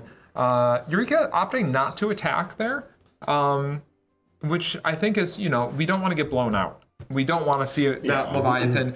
Remember, we flipped 5 cards off that Luna Freya, and not only does that, obviously we wanted to see, if we're Anson, we want to see the Leviathan there. But if we don't see the Leviathan, we flip 5 cards closer to the Leviathan. So Eureka being mindful of that, not wanting to hit bursts in a deck that's full of bursts, opts not to attack, take his time. It's certainly not changing your lethal time here or anything. You have plenty of forwards to represent the damage afterwards. Yeah. All right, we do see the Witch come through again. 1 card remaining in hand for Anson. He has a draw trigger on the stack. Eureka allows him to take it. And at this point, if you are sacrificing those blue worms to kill an attacker, you might be reducing the knight count, but you're also getting rid of your blockers at the same moment. So really just a tough spot to be in. And there's any number of top decks here for Eureka that also help kind of clear out this game. Yeah, it's a very commanding position. We have a point of damage that we can deal this turn for Eureka, and Anson has to, essentially, he is required to get rid of the Ramza this turn. And it still doesn't necessarily save him. But we have to use some number of monsters. Piranha, very important here. All right, we do see the Piranha come in. It has been sacrificed to the Witch, triggering that additional minus 7,000, combined with the 2,000 from the Piranha itself. Will be enough to deal with the Ramza. In response, though, we are going to target the Witch with the Ramza ability. Still, again, going to continue to threaten this lethal state here. With only 1 card left in hand from Anson, We are going to start to sacrifice the monsters that we have left, and then we're going to have to hope for an EX burst here to really change the course of this game. Yeah, and with one card left in Anson's hand, well, he'll have another card after because we're still, this is priority before the draw, so we'll have 2. Even if we hit a burst here, I don't know if it's going to be enough. If it's exactly Lev 6, then you get to play your Lina, or you get to recur the Lina off of the Lev 6 burst. And then play it with the other 2 cards in hand. And we don't. But have, even then, we won't have the Ramza ability to be able to clear the Leviathan. So is it exactly? No, it's nothing. And that should likely take care of the game here. Yeah, barring any. Looking at Anson's list, he plays some interesting. Some tech cards in there. I like, there's Unicorn in there, which is kind of a cool card. You don't see that too often. Has some 6 synergy with Realm and Gao, which is kind of cool. I'd like to see that. Is he going to do anything here? Not so much. But it is interesting to see. And we do still have removal in the way of Garland on Eureka's side of the board. But not only just that. In the LB... we have, we just had the 1 copy of Victoria. We have Kuja in the LB. Yeah, we do get Big Wayne. Yeah, that'll do it. That will seal it up. And that looks like we'll come to a quick conclusion of the game here in a moment after Eureka makes the swings here. Again, a great start for Eureka. Oh, and a non-burst Leviathan at the end. That's just the Amaterasu style, the counterspell style Leviathan on the end. And Anson hoping for that 6-cost Leviathan burst off the top multiple times throughout the game there, and just not seeing it. Well played by both players there. And it's very, I was talking to Will before the game started. It's great to see Eureka on Knights right now. He's been a huge advocate for the Knights deck. I'm not going to quote you exactly, Eureka, if you watch the VOD, but I think maybe the sentiment was that it was criminally underplayed, that more people should be playing it because it is just that strong of a deck. Other top-level and high-level players agree with that too. Hunter Nance, I'm gonna call out here specifically, being a huge fan of the deck. I'll say between the two of them, two founding fathers, 2 of the knights at the round table, if you will. I'm not gonna, we'll decide who King Arthur is at the end of the World Championship, but definitely two that are sitting at that table and being fans of that deck. But Anson really, showing up to Mono Water being a pretty popular pick, I think, this weekend. I think we'll likely see more mono water lists throughout the weekend if we're so lucky to we'll stay hydrated with those guys. But interesting choices for his deck build as well. I wish we would have got to see a little bit more of it, but like the Lena being a one of, the Leviathan Lord of the World being a one of, the 11 forward total slots for the deck. It's really cool. So it goes to show that he did some testing. He was tinkering, he was in the lab, and he came up with something very cool. Like Calmia, too. We didn't get to see it, but it's just... Well, and especially if you are expecting to see more water here, then Calmia certainly was one of those cards that gets added in as much as the mirror matches. It's one of those that really starts to... This feels like a mono water list that beats other mono water lists, but maybe not so much, an aggressive matchup like Knights. So it struggled a little bit more there. But I love the list though. So shout out to Anson for the list too. This is fantastic. So there's a reason that Anson's here playing at the tournament today. That's for sure. Absolutely. So I know this was we just finished up with this 4th round. Yep. Games are still ongoing, so we have a little bit of time for that too.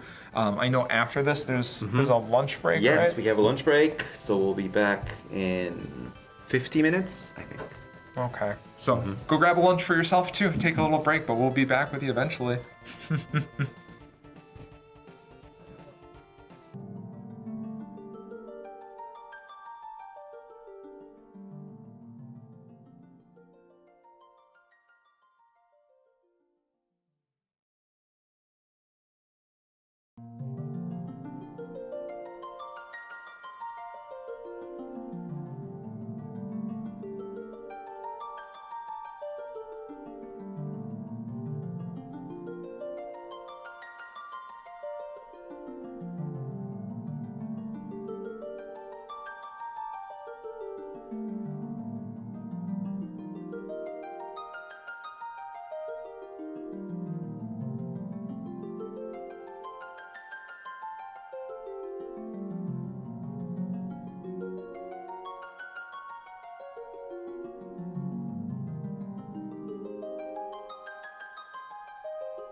Yep, and we're back with the World Championships 2024 Final Fantasy trading card game, day 1, and we just finished our lunch break. Mm-hmm. How was your lunch? It was great. You know, we're digesting. I hope the players are re-energized now that we're going into it. What I've been digesting the most here is these standings that I have. So I apologize in advance. I know you're going to ask for it as a graphic. We have it in paper. We're going to run through the top 16 for you. So just so you know where we're at. I think the thing that I'm most impressed about is the diversity of regions that we have in this top 16 matchup. Each region really showing up and showing that they have strong players. So, do you wanna go through it, Will? Sure. Yeah. We'll give it a shot here. Starting off, we've got 4 undefeateds remaining. It's like Zhuo Guang. Alexander H, Jordy C, and Eureka round out our 4 undefeateds. And then starting at our 3-win players, we have Carl's R, KP, Jonathan G, MH Teddy, Tori K, Hara Y, Sasha S, Yasuhiro S, Sho S, UQ, Fujikawa T, and Sergio B. So, all great players, all our top 16. But remember, we have 52 players, so they've surmounted quite a bit, but we've only made it through half of the day. So now we're moving on after the lunch break. Everyone's powered up, but not only are they powered up from their tasty lunch, they're powered up because they're moving on to their deck B. So we finished the first 4 rounds of deck A, moving on to the next one, and I think we're set to take a look at what's going on over there. So we'll get it started. Who do we... We do have 2 of our 3-1 players, so these people are still certainly in contention, trying to finish out a good second half of the day so that they can clear things up. We have Hara Y and Jonathan G. Looks like we've got looks like a Warrior of Light deck from Hara. And it looks like Mono Wind from Jonathan G. So I know we've seen a little bit of the Mono Wind today. I think in this matchup, we're going to see both sides be able to kind of develop more. I think the speed has definitely changed now that we're on to the deck B. So I think we're going to... It felt kind of fast-paced moving on, for these deck A's. But I think we're off to the races, with those ones. Whereas we're going to take our time and play more mid-range, maybe even control with these deck Bs that we're going to see. Don't take my word for that. We'll see in the next rounds, but right now that's definitely what we're feeling. And it does, as we look at the opening hand for Jonathan here, it does look like we have some ice elements in here. With the Uke, we have a Moogle later, a Sid Hayes, and a Locke. Oh, it's just a little bit. So it's not like a heavy... So I guess the ice winds of the past, they were a little bit more ice-centric, but Sid Hayes and Locke, usually enough. And we did see that Uke coming down off the Norstalen search. So we're getting set up here, and we're going to curve flip here. What a turn. Yeah, very, very nice curve to really get going. Oh, and a spin. That's a Okay. special Canadian move that Jonathan G is showing off for us. They call that the Canadian spin. When we have the ice on the floor, on the rink maybe, a little bit of hockey going on. Absolutely. Just a little slippery for the start of round 5 here. Chocobo Sam, no relation on my end with Chocobo Sam. He's a little bit grittier than I am, hanging out in the slums of Sector 7. But grabbing... Ooh. Now, we do see it go into the Fat Chocobo, which... if we curve into that next turn and we're at 5 backups, several cards in hand, I think we're feeling all right here. I think our debut friend is going to come down and get Chocolate on Jonathan G's turn. And then Hara, we're seeing that, we're seeing a lot what we saw at the last round. It's the Warrior of Light package. We have Lunith down, which is great to see. We stressed that a lot in the last match. how important it is to see the fire backup early. And then we also see King Tycoon and Lena coming down too. So if I had to guess, I can't see Hara's hand exactly, but I imagine. Oh, I think Kolka I do see. I do see a Mist Dragon there. There's a Mist Dragon and a Kolka in hand, and here comes the Fat Chocobo for that Choco Latte that we were talking about too. And Jonathan G is primed and ready to go. He is the dominant of wind this game with his Fat Chocobo and the amount of backups that we were able to get down. But the Uke hiding underneath there, showing that we do have that ability to drop cards like Sid Hayes and Locke to kind of do that. Not only that, but it gives us access to some additional LB cards too, you know. Remember we were talking before? We were talking about Magna Rotor earlier. We do see one creeping into the LB deck here. See if we will be able to witness the glorious Magna Rotor come down. I didn't think that we were going to see it today, but it's not on the board yet. Seeing it in the LB deck makes me very happy. So I'm glad that we talked about that before. Magna Rotor, a new LB card, Icewind LB card from the latest set. Jonathan G playing Icewind gets to have access to that. Oh wow, we're gonna see a pretty committed move here from Hara. We're gonna go ahead and ditch 3 from hand for the Noctis. This is going to allow us to get back our Warrior of Light. It was supposed to allow us to get back our Warrior of Light. Wow, a beating.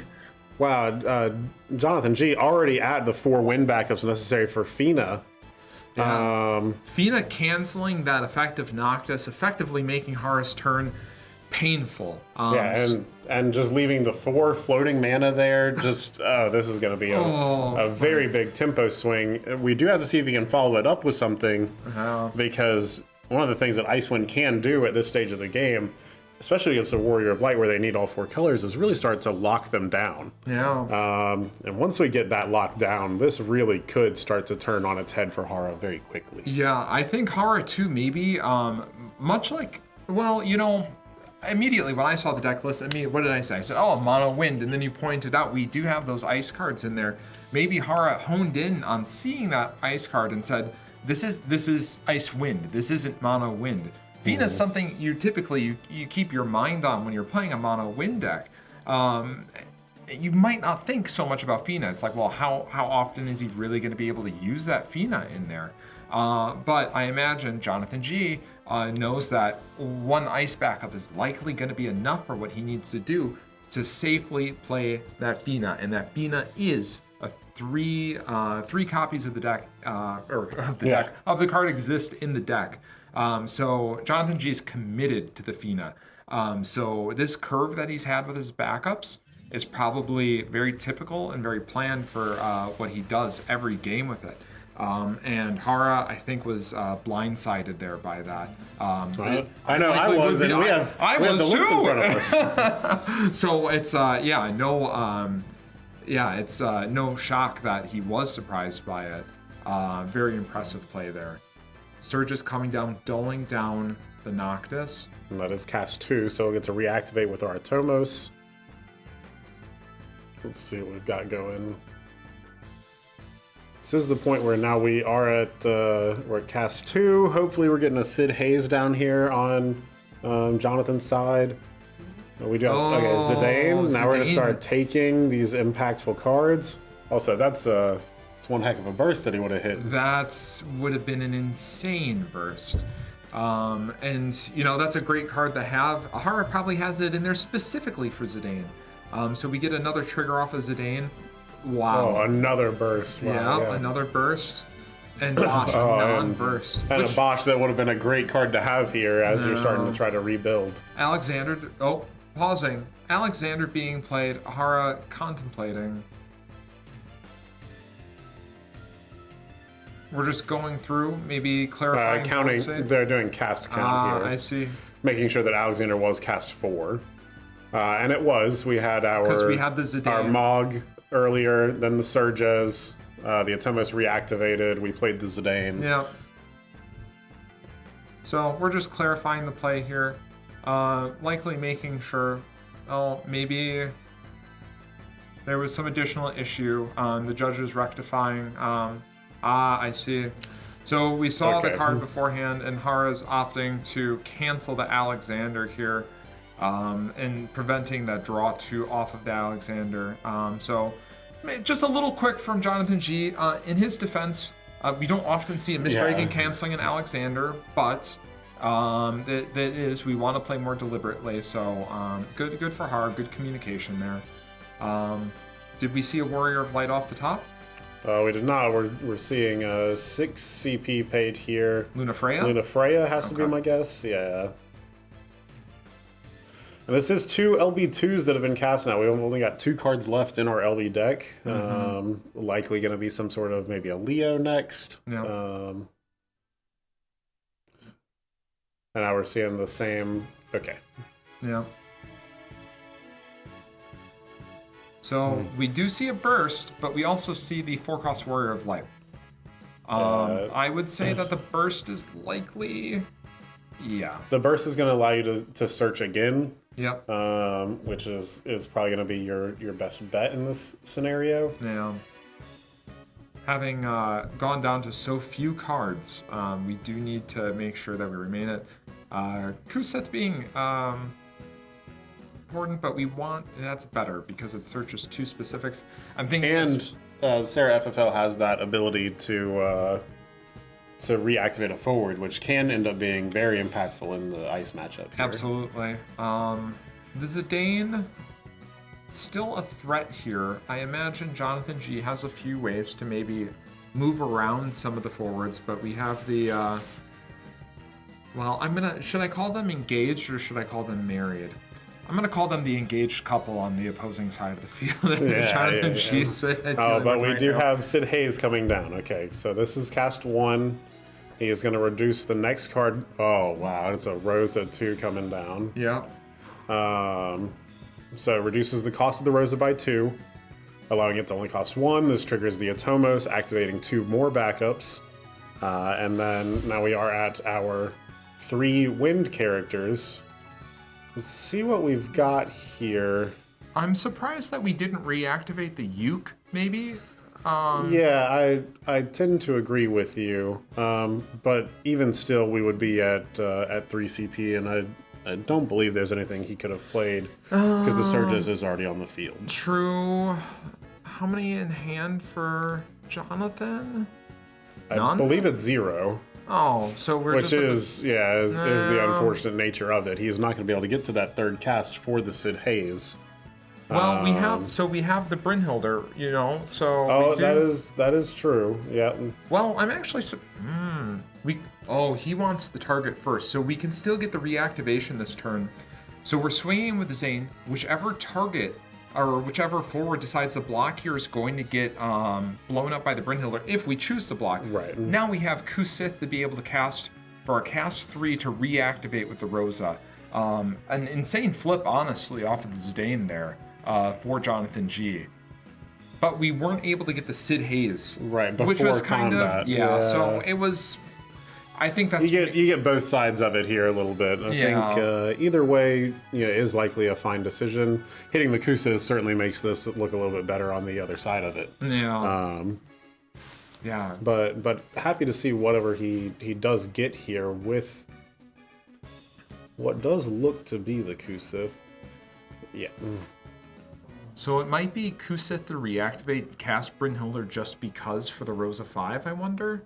But we have the... the lock is going to be very cheap. Oh. Yeah, and that was cast 4.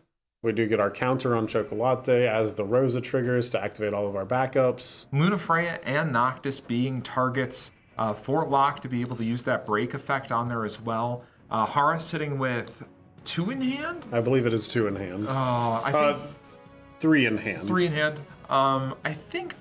I wonder if the Dull Freeze is probably more relevant here. I would definitely get the Lunith if I was Jonathan G. Yeah. I think there's some consideration to take water because we did know that he got the Sarah FFL to potentially take something for his next turn. Yeah, I wonder But- maybe Lunith and Lena.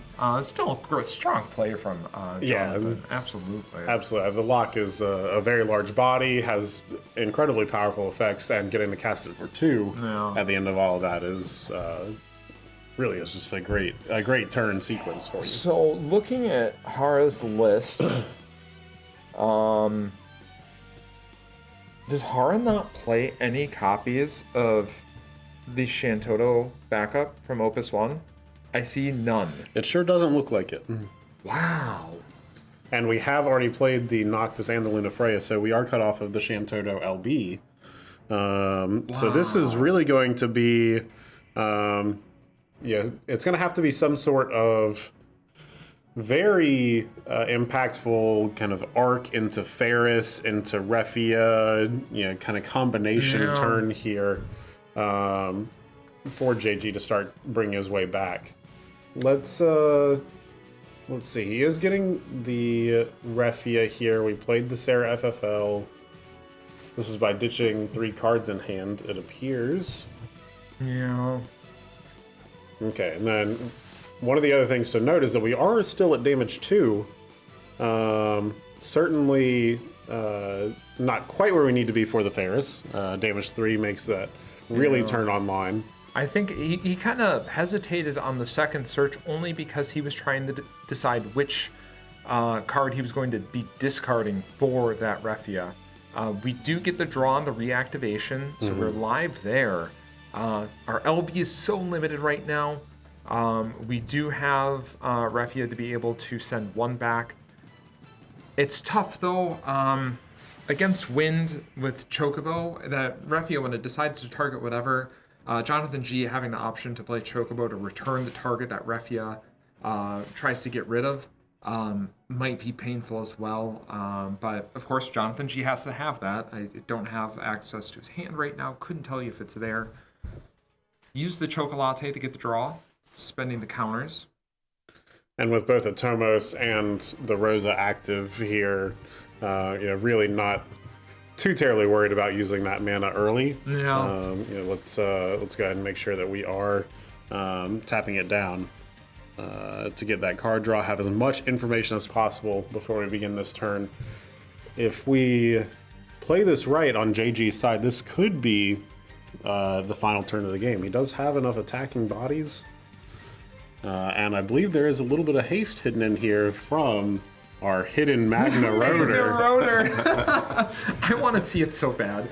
Honestly, I don't think he needs to in the particular board state that he's in.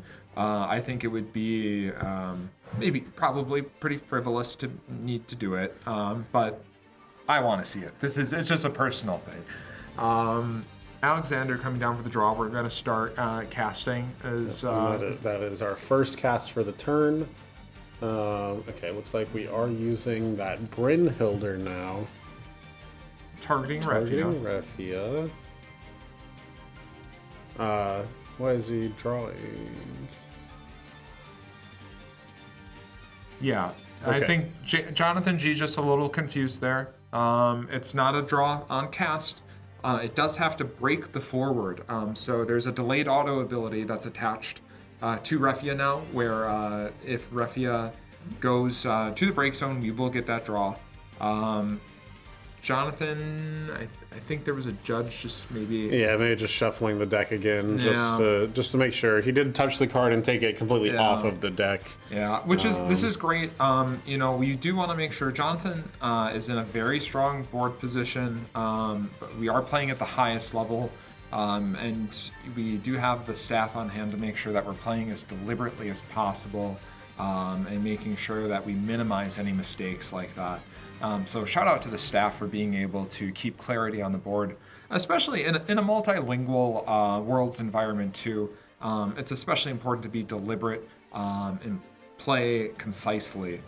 So thank you to staff for assisting with that. That's very important.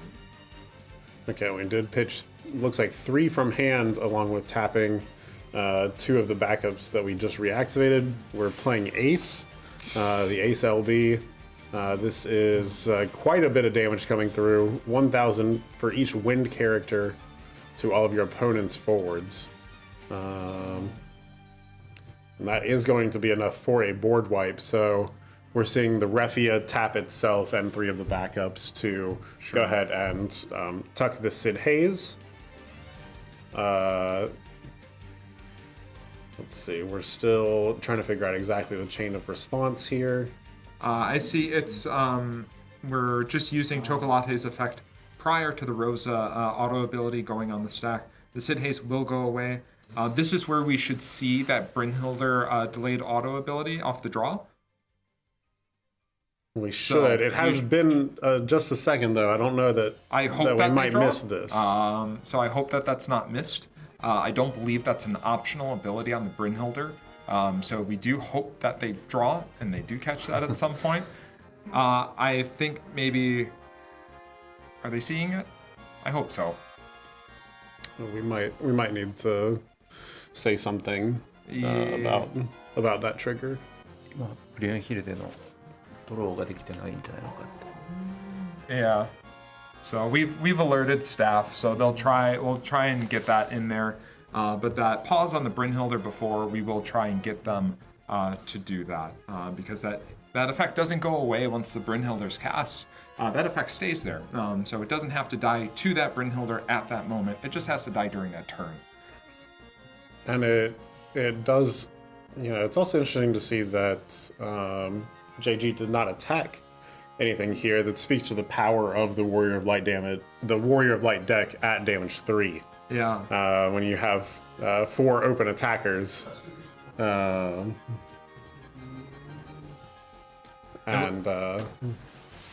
Looks like we have them on stream now, making sure that Brynhilder draw does occur for Jonathan G. Thank you to all the staff for that. We really appreciate being light on their feet and being able to catch that. But you're absolutely right with the attacks, Will. Ferris, gets an additional ability at damage 3 that is very, very, very impactful and can basically start snowballing the Warrior of Light deck back into play, even if it's kind of on the back foot. Especially with the 5-cost arc that we see on screen there as well. Mm-hmm. While this one has been removed by the Zidane, I believe there are additional copies. Yeah, certainly. Actually, there is only one of that particular arc. We do see Hara also playing the 4-cost arc with the EX burst that we did see earlier. Mm-hmm, mm-hmm. So we're going to try to start coming back here. We have Refia back on the table. We've again activated most of our backups here, and really just going to have to try to start chipping away at this board, getting back some incremental advantage, and just see how long of a front we can try to put up here before we're able to have that big turn where we try to come back. Yeah, it's Zidane has really, really shown how powerful a card. I feel like if you're a card named Zidane, you're going to be good. It's kind of been a Final Fantasy TCG theme where anytime they print a card named Zidane, it's going to be relevant. But one of my favorite win cards is Ana. I wonder why. It's with a very handsome looking chocobo there. But Azana going ahead and searching for one job or card named Chocobo. In win decks like this, or win variants, it's almost always going to be the summon Chocobo, but keep in mind Jonathan G's backup line, there's lots of job Chocobo back there as well. So a versatile card. Back when it came out in Opus 3, we had a lot of Chocobo forwards, but certainly not any backups or any summons. So Azana's actually increased in power level over time, and it still sees play today, despite being printed many, many years ago. We do see Lulu being cast now, tapping one backup and discarding a card from hand. Let's see, we are getting back another Chocobo here. Okay, it looks like Hara is going to Miss Dragon in response, removing the break zone, not canceling the summon. We're still trying to get that summon back to hand off the Lulu, so we're removing the entire break zone there. It's difficult. It's the judge staff is having to step in a lot for Jonathan G. In Jonathan G's defense, there's a lot of moving parts. But again, with the deck, any of these win decks, and as I think we will start seeing more in Deck B, and especially into Day 2, the win decks have a lot of moving parts. You have to keep track of casts. Your board suddenly increases in size, almost double, if not more. Right. There's a lot to keep track of, so you have to play very, very deliberately. A lot of players use a die or a number of dice to be able to track the number of casts. And if we're playing cards like Belgamine, then we also need to track not just cards casts, but specifically summons casts as well. So we can see. It looks like there's an important kind of detail here that they're going over with JG, because when he cast the Lulu, that was the second cast. He chose Chocobo in the break zone and did not choose targets for Atomos' reactivation. Yeah. Atomos does say up to 2 backups, so this can be considered a case of mistiming. Yes. If you miss the timing on that, there isn't a course to go back and reactivate the backups. I believe there's probably some discussion right now about, I chose the Chocobo and then the Mist Dragon was cast, so I was, kind of dealing with that and just dealing with a little bit of the mistiming in that case. One of the things that is one of the more difficult aspects of playing at the world stage. You do have that language barrier sometimes that really can impact the pace of play or how comfortable you already are with your play. Yeah. It's a good opportunity for Jonathan to try and take a breath here, maybe slow down a little bit, regroup, and just focus a little bit on making sure that we're being very deliberate. Using the dice is, I can't recommend it enough. But if it's an up to trigger, I see it's because it's an up to trigger, your opponent does not have to remind you of the trigger. Mandatory triggers, it's both players' responsibility to keep track of those, and you can, both players could be potentially marked for that. But when it's an up to, you can choose up to 0, that's optional. So if you don't choose any, it is assumed 0.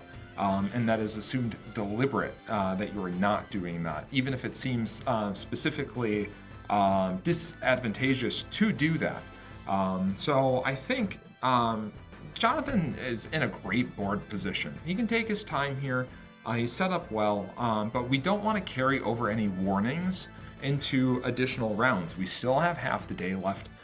So despite being in a pretty commanding position on board here, maybe I said that too hastily as we see go to damage 3 and we look for this Warrior of Light. But being deliberate and taking your time is very important, especially at these high levels. So hopefully he can take this moment to just regroup. He's in a good spot still, and we'll see some good play. Yeah, and with the extended amount of discussion that we've had around a couple of the items here as we hit another EX burst, it really does become apparent that we do have the 30-minute time limit on the round. Hopefully the judge staff has been kind of aware of the situation as they've had to spend a little bit more time on some of these rulings and the questions back and forth in the game, and have given extensions where appropriate. A third burst from Hara. Wow. But again, it's not.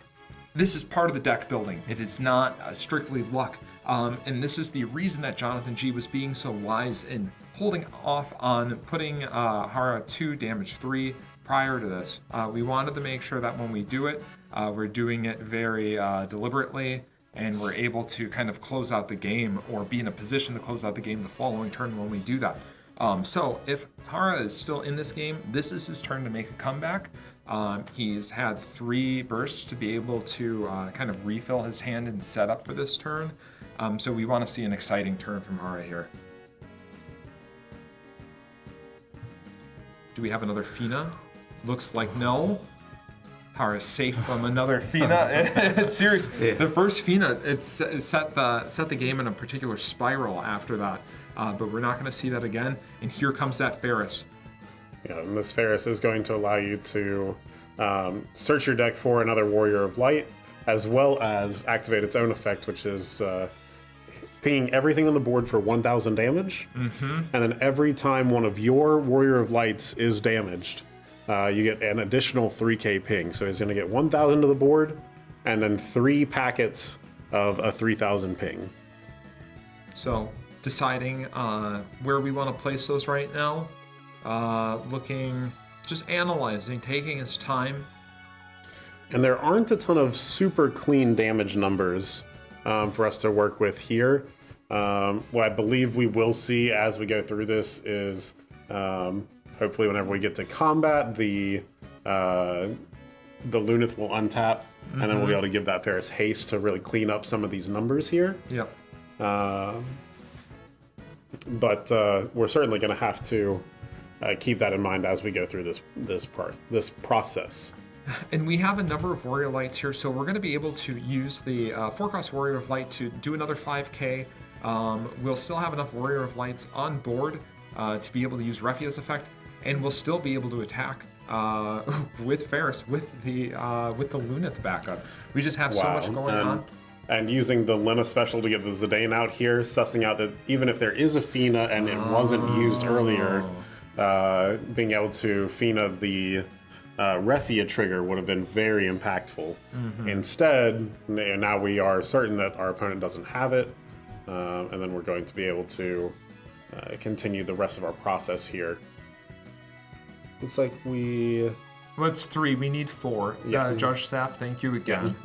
Both players, I think, they're really wrapped up into the game. A few mistakes being made here, but the staff being very conscious of that, assisting the players and making sure that we keep that clear board state. Refi effect going off of here, drawing us a card, and now we are set up. Yeah, we do. We have a ton of agency now. We've got all of this extra CP that we have floating in the back line, plenty of attacking effects that we want to make use of, and looks like we've got several powerful summons in hand as well that we're going to be able to hold up on the back side of this. The Hara's offering to pass. I'm very surprised that we did not give Ferris haste here in attack. I would agree, but I think that's probably why Amaterasu in hand, maybe? Well, we do have Amaterasu in hand, but I also see a Brynhilder, I believe. So we would be able to pay for that. Okay. It is just it's something with, I think, the way that we assigned our damage numbers earlier. Sure. Looks like we changed the way that we wanted to search for that. Yeah. Search for that damage range that we were looking at. Oh, you know what it is. So we played the Zidane. The Zidane saw 2 Chocobos and an Alexander in hand. I think having both Brynhilder and Warrior of Light up allows us to kind of strategically, it's a pseudo cancel for the Chocobo, and it will still draw us a card, or force our opponent to play 2 Chocobos on a particularly valued target. Wisely played by her. I think.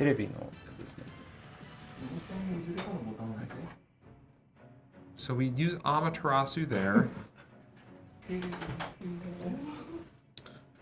It does look like chat is saying that there was potentially the missed Ferris search. I'll have to double check the wording on it, but I believe the Ferris may be optional as well.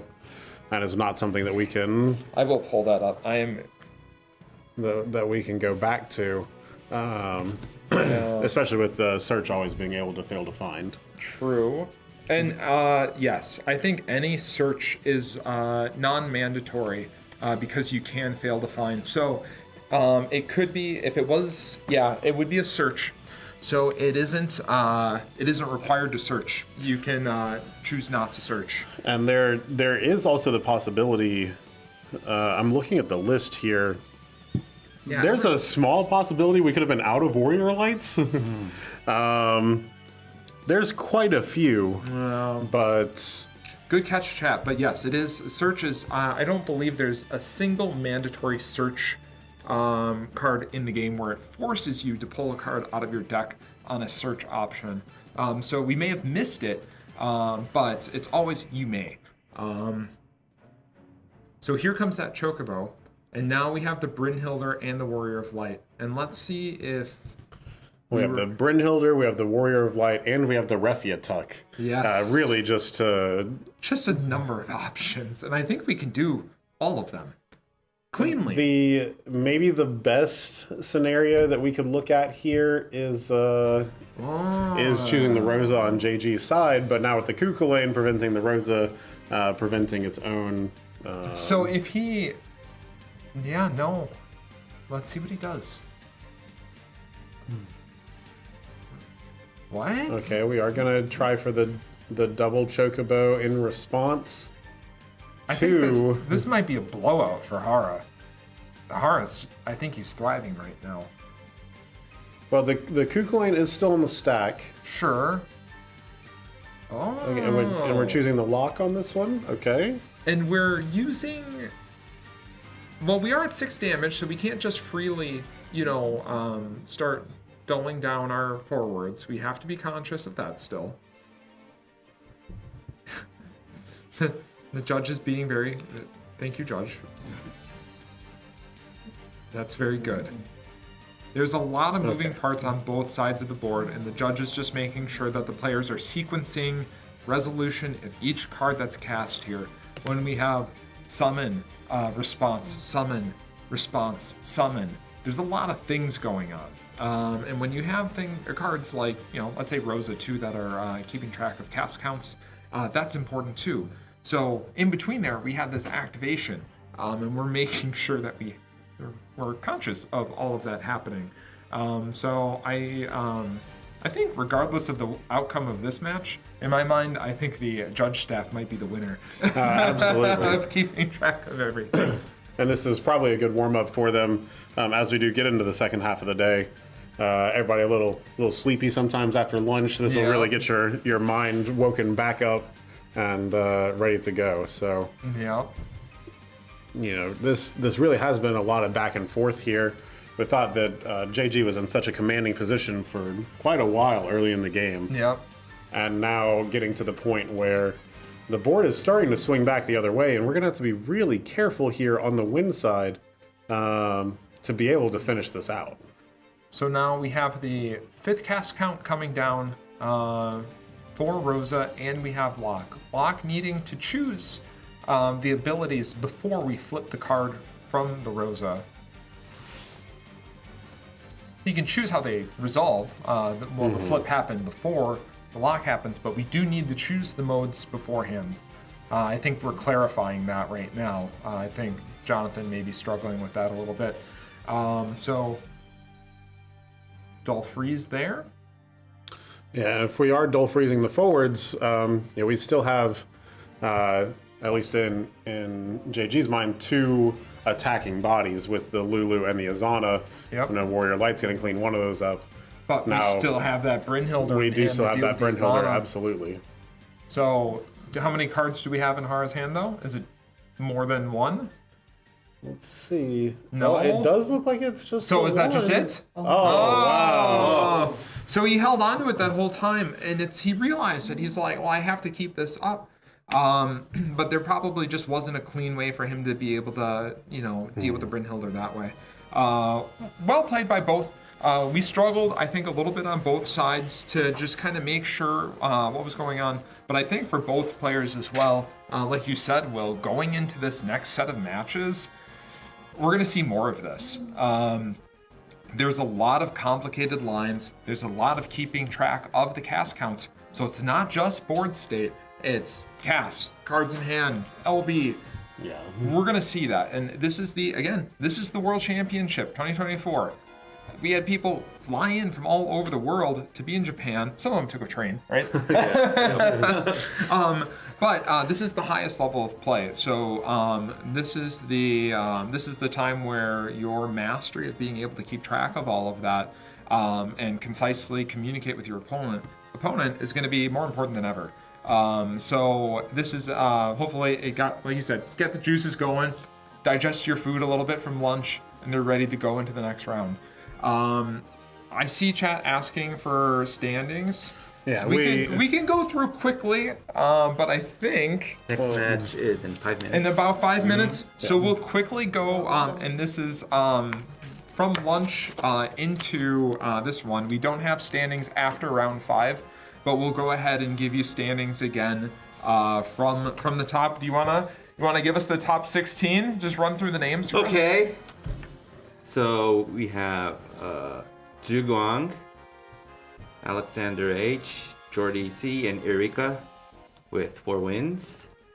And Carlos R, KP, Jonathan G, MH Teddy, Tori K, Hara Y, Sasha S, Yasuhiro S, Sho S, Yu Q, and Fujikawa T with 3 wins. So, yeah. Yeah, just some of our top level players, and rounding out the two twos, or excuse me, we have. Yeah, those are a 3-win group. Those are our 3, and Sergio B being in that top 16 group with 2 wins still. Yeah. But rounding out our top 16, we'll try as much as possible to give you the standings as we go through. Unfortunately, we're not going to be able to give you a graphic of that, but when we have updated standings, we'll do our best to get that to you. So hang with us. We'll be back in just a few minutes here. That was a long one. I think they're going to get a little bit longer going forward. But what do you say? We'll take a quick break and we'll come back? Okay. In 3 minutes. In 3 minutes, we'll be back really fast. See you guys in a second.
And we're back with the World Championships 2024, a Final Fantasy trading card game. Day 1.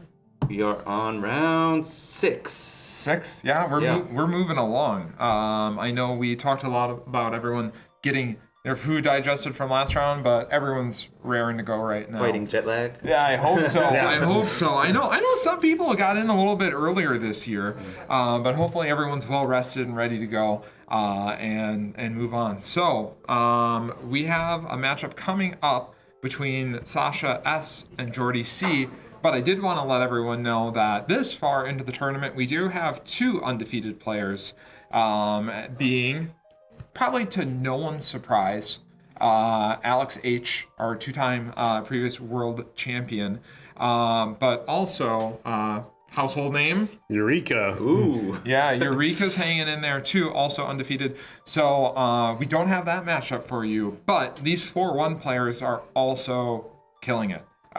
These guys are in a room of peers, the best in the world, and they're playing together. And I know Sasha, at least I know from way back. Sasha's been playing for quite some time. But you mentioned Jordy was here last year, you think? Yeah, I believe Jordy was the 4th European player last year to visit. So excited to see that name return as well. Yeah, and that was the smaller group, not in this 52 one.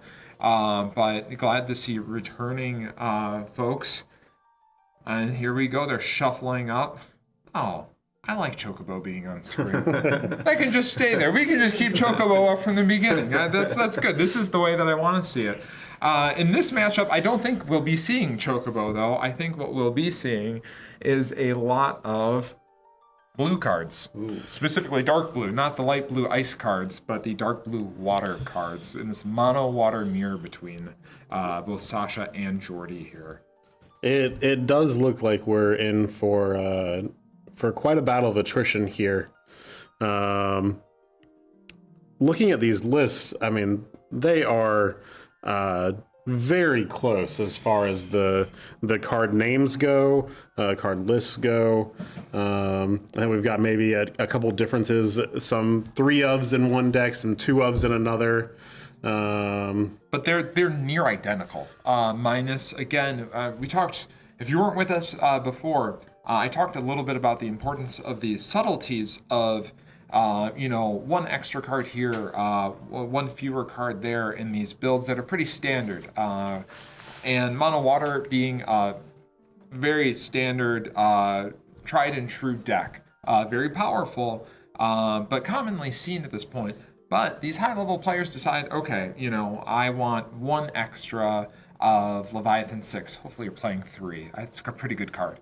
But if maybe the Cancel Lev, or you're playing the number of Lenas that you're playing may change. So we're going to see a near identical match. And I even asked Will, I was like, do we know if these guys worked on their decks together, both being players from Europe? I don't know that, but it wouldn't surprise me if they did because of how close the lists are. Almost card for card. We're seeing what we shuffle up and deal here. Opening hand probably going to dictate the tempo of this match. Hopefully one of these players is able to curve out a little bit better than the other, and then that will be the maybe the little bit more aggressive player that we're going to have to keep an eye on. This mono water mirror really comes down to so many intricacies as you play through. We're gonna have to be careful of deck out. We're gonna have to be careful of putting enough pressure on. There's some damage thresholds to look out for, and as we mentioned earlier, there's still the big 9 CP Leviathan that's always going to be rearing its head. Yep. Alchemist coming down from Sasha. Normally we want to play that for free, but it's totally fine to just play a neutral 2-drop backup as your first turn, even if it doesn't have any effects. Of course, we'd love to play it for free, but as our first turn, if we're just happy to see a backup that we can play, and it will likely help us curve into other backups as well, so it doesn't feel bad at all. Sarah searching out Gordon, a great combo. We love to be able to filter our hand with that Gordon. Sarah just being an all-star backup card for so many sets now, being able to search out a number of royalty, not queens, mind you. There can only be one. She's the princess that stands alone. But kings and princes and other princesses, she's more than happy to find for you. Okay, we do see the response here from Sasha. We have his own Sarah coming down. Do you think it's going to be a Gordon? If I had to guess, I might think so. I think it's going to be a Gordon. And with the ability to use that. Oh, look at that. Surprise, surprise. Yes, a prophecy. And one of the great things about fetching this Gordon here is that we do see Gordon being able to function really as a 2 CP backup or a 3 CP backup. Yeah. Kind of depending on what the situation calls for here. Here we're going to be able to play it as a 3 CP backup on curve. It's getting us a card back into our hand while also helping us filter. Really just a powerful turn from what looked like a pretty weak start with having to pay full cost for the Alchemist. Yeah. I held Alex more to it before. I won't hold it so bad against Sasha not having those foil Sarah backups. Those are a little bit harder to get your hands on nowadays. Clive is brand new, Alex. Get a Clive. Get 3 in foil. But no grudge against Sasha here. The Sarah for sure, part of the limited run COVID sets, and you certainly can see the price difference in the foils on those. Not going to say anything. I don't have them myself, so. Oh well, we'll work on that. Will we're in a whole new country. Maybe we can get you some foreign language copies. So we're seeing Jordy going ahead and playing that Gordon as a more of a 3 CP style, making sure we get that extra draw off of there. Blue Worm for the draw. No other backup, which is fine. Likely another 2-drop backup in hand. And it does look like I can see an Alchemist. It's like maybe we're going to try to greed that out just a little bit. Hope we can get another backup we're able to play next turn to then be able to play the Alchemist for free. I don't blame him for that one. Waka finding us an Apkalu, a Marlboro, and an Ash, and we're going to go ahead and grab that Apkalu because drawing a card is very good. And we do want to set up for cards like Witch of the Fens that Sasha plays 2 copies of in his deck. And it just feels good to draw an extra card. So I don't blame him. So we have that down. We have 5 in hand, full grip. It does look like it. Yeah, it looks like we passed over to Jordy. Let's see if Jordy got his 3rd backup. Okay, so 2, 5. That will get us our 5th backup. Looking at Jordy's list here, we do have some copies of Astrologian that I imagine we're searching for right now. That's what I would like to see, and then we can curve into the Alchemist that we already know is in his hand. So we'd likely see the Astrologian here, unless he already has a 3 and we can go double Alchemist. Nah, it's the Astrologian. So we'll see Astrologian. We'll resolve that. We'll be able to stack our deck a little bit, and then we'll be able to play that Alchemist from hand for free. And it is interesting to note that it is the Astrologian. We've got 2 of them in the deck list here from Jordy. A lot of people I see kind of doing a mix between this and the Loporrit, really trying to, be able to get a little bit more situationally aware, but Astrologian really just has that extra impact against aggro in the format, where you are able to stack that card on top of your deck, hopefully putting a good EX burst there for us to be able to kind of take advantage and then win against those aggro matchups. It looks like Witch of the Fens to hand. It may have been a Marlboro to the bottom, and I think I missed the 3rd one there. But we did get that Alchemist coming down for free, and we do have a Witch of the Fens in hand, which I expect us to see next turn, unless we have another backup to play too, and maybe we can develop a little bit more. Yeah, we do switch over to Sasha again. He's got a little bit of a board presence to have to deal with here with the Luso and the Blue Worm, but again, nothing very threatening so far. It really does just speak though to how how tight this matchup is going to wind up being. With them being, very similar in terms of the threats that they have available to them, really just going to have to kind of pay attention to your deck as a resource, almost more so than damage in a lot of these games. It looks like that Sahagin Chief came down last. I imagine we picked that up off of the Witch of the Fens, which is, I'm not going to complain that we have a Sahagin Chief. We want that. We would have liked to have seen that first, but it doesn't always work out that way, but we do want to get it down there quickly.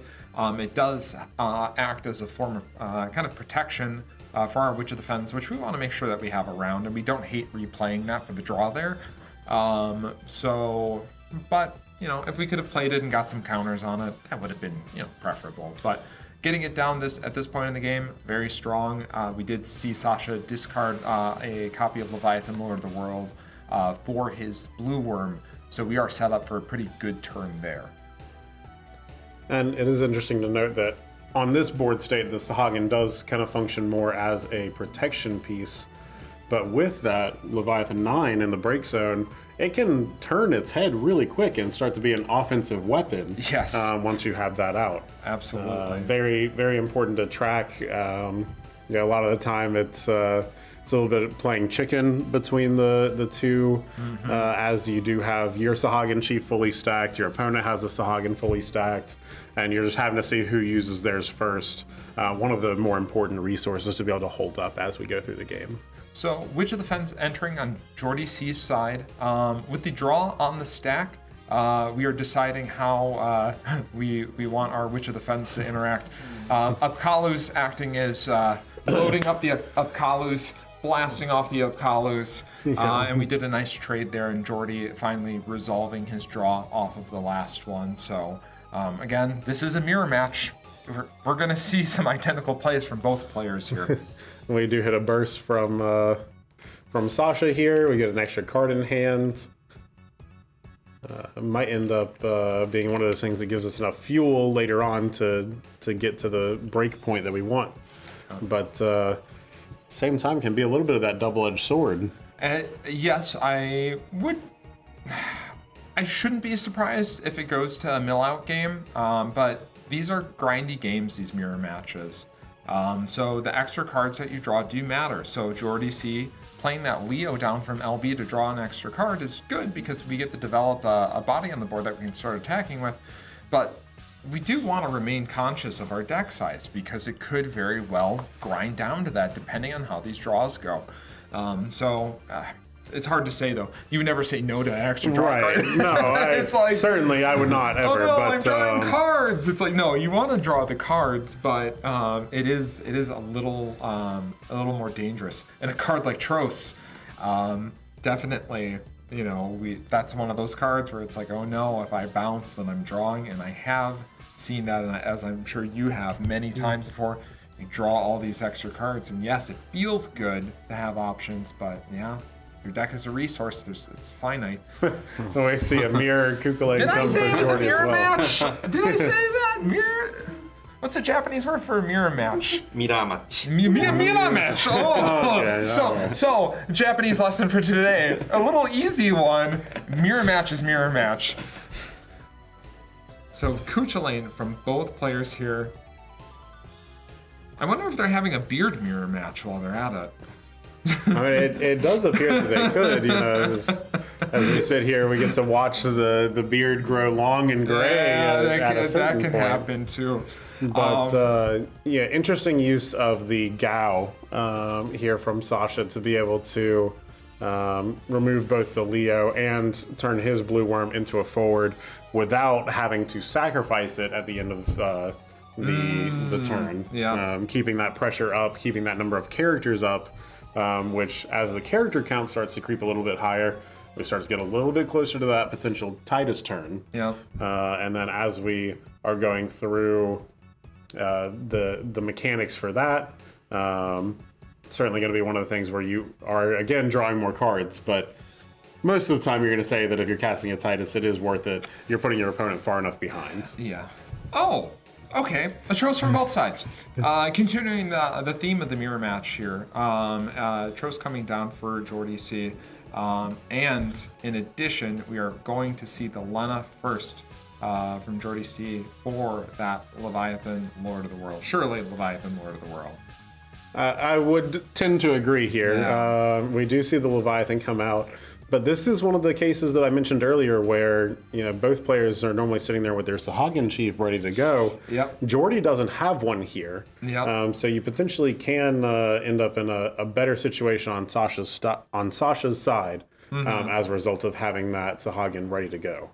We are going to have to see how they want to interact specifically here, just to make sure that the value the Leviathan gets isn't wasted here. But, So he's targeting the Sahagin Chief with the Leviathan Lord of the World. I guess respecting the fact that it has some counters on there, but what better way to stop a Leviathan than Leviathan himself?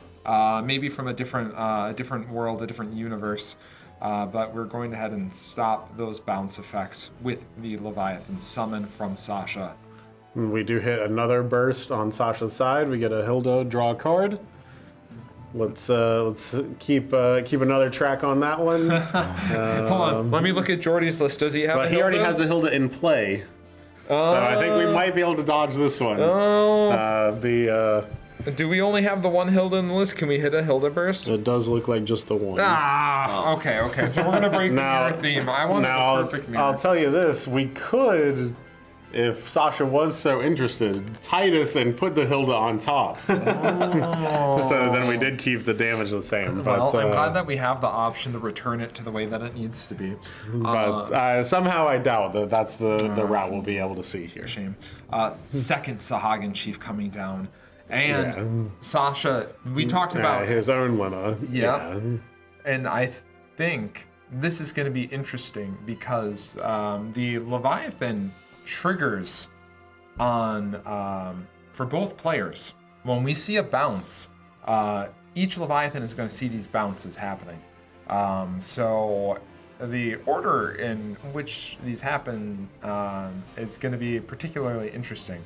So I really gave credit to the judge staff last game, and I think this is going to be another one where the judge hopefully has digested their lunch and is woken up and is alert. And I can see a little bit of movement from that side of the table. So I think that... Yeah, they're getting in position to be ready for this one. So it's Leviathan triggers.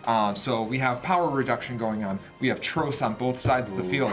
We have Sahagins that could be activated at any point in between these triggers that are happening. So there's so much that's going on right now that it's fun. So bear with us as we watch a very complicated board state in this very interesting mirror. Both players seem like they're being very deliberate with their plays this round, so I think we're gonna see some nice clear plays from them. It looks like we see the Leviathan again from Jordy onto Sasha this time, and just another incredible example of the mirror match. Again, the difference here, though, is that Sasha does still have the Sahagin Chief prepped and ready to go. So we will have to see if he so chooses, then we can see some Leviathan sparks still fly. Sure. I would imagine that we opt not to. Yeah, I would tend to think so as well. I think we're trying to be in a position where maybe we're doing that at the end of our opponent's turn. Mm-hmm. But okay, and we see it going now. We're ready. Wow. Okay, here we go. This is a great turn. I'm glad that I have a front row seat for it. For everyone watching right now, this is part of high level play, is being able to navigate these kinds of complicated board states that are happening right now. So try and follow along. We'll do our best to let you know what's going on. But both players doing a really good job of kind of telling us what they're doing already, which is the mark of great players, as just being able, through their movements, through dexterity, showing you what's going on without any words being spoken. So we're making sure that we get our Tros triggers here. and we're doing all these steps in between. And it is really interesting to note that, I guess, while we were talking just a minute ago, Sasha declared an initial attack with the blue worm itself after activating it. Looks like Jordy then activated his Tros in response to block. Sasha then tapped his Gao to turn the blue worm into an 8K.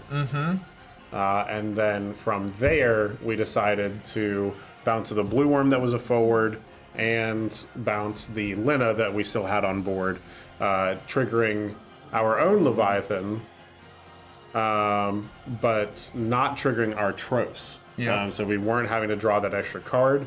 Again, as we start to get into those complicated board states, have to pay attention to it. But Jordy did have to draw off of the Tros as the acting player there. So I do want to... We did have some bounces there, and I'm surprised. No, it would have to see it. So if we remove... Well, it would go on the stack. So I'm wondering, the Leviathan that got removed before, do we not see... I'm going to look it up here just to make sure. But was Jordy's Leviathan on board when we saw those other bounces happen? Oh, and that's true. Chat does bring up the fact that the Tros can't be a forward until damage 3. So it's curious to me. Does Gao let you turn your opponent's monsters into forwards? I think it does. That might have been the... Let's go ahead and look at Gao. I think I have it here. Wrong Gao. Newer Gao. Choose one monster, your opponent's or your own. Any monster that's on board. So, Gao can turn your opponent's monsters into forwards and allow them to be legal targets for cards like Leviathan's power reduction, Ash's power reduction, any number of pieces of removal or cards that would target forwards only. Gao allows you to kind of use a pseudo removal. This is very interesting, and you don't get to see it too often, but in this kind of a mirror match, in a tournament like the World Championship, this is where you see more of those plays. So even, we're trying to follow along here, and I'm just like, wait a second. Did he use the Gao on his opponent's forward? And that's exactly what happened. So that's great. What a good play. And then chat pointed out that there was a Kukulane on the opponent's Leviathan. Yeah, and that's why I wanted to make sure, because had we not used the summon to blank the opponent's Leviathan, that's where we get into that situation of like, okay, I'll reduce there, you reduce there, you reduce there, and we get this kind of board wipe scenario on both sides. But both players really showing that they're familiar with this matchup, so very impressive. Yeah, it is very clear from the way that both of them are playing that they're well versed in this mirror. Absolutely. They're making what might not appear to be the initially very obvious play, but does end up being the correct play from the result of the experience they've accumulated. 100%. And credit to both Sasha and Jordy. You see how fast they did that? They made it seamless. And as difficult as it can be sometimes to kind of make clear your intentions and your turns and your effects and everything else, they did that with no issue. And it's a point that I'll probably bring up throughout this weekend, is how impressive that is.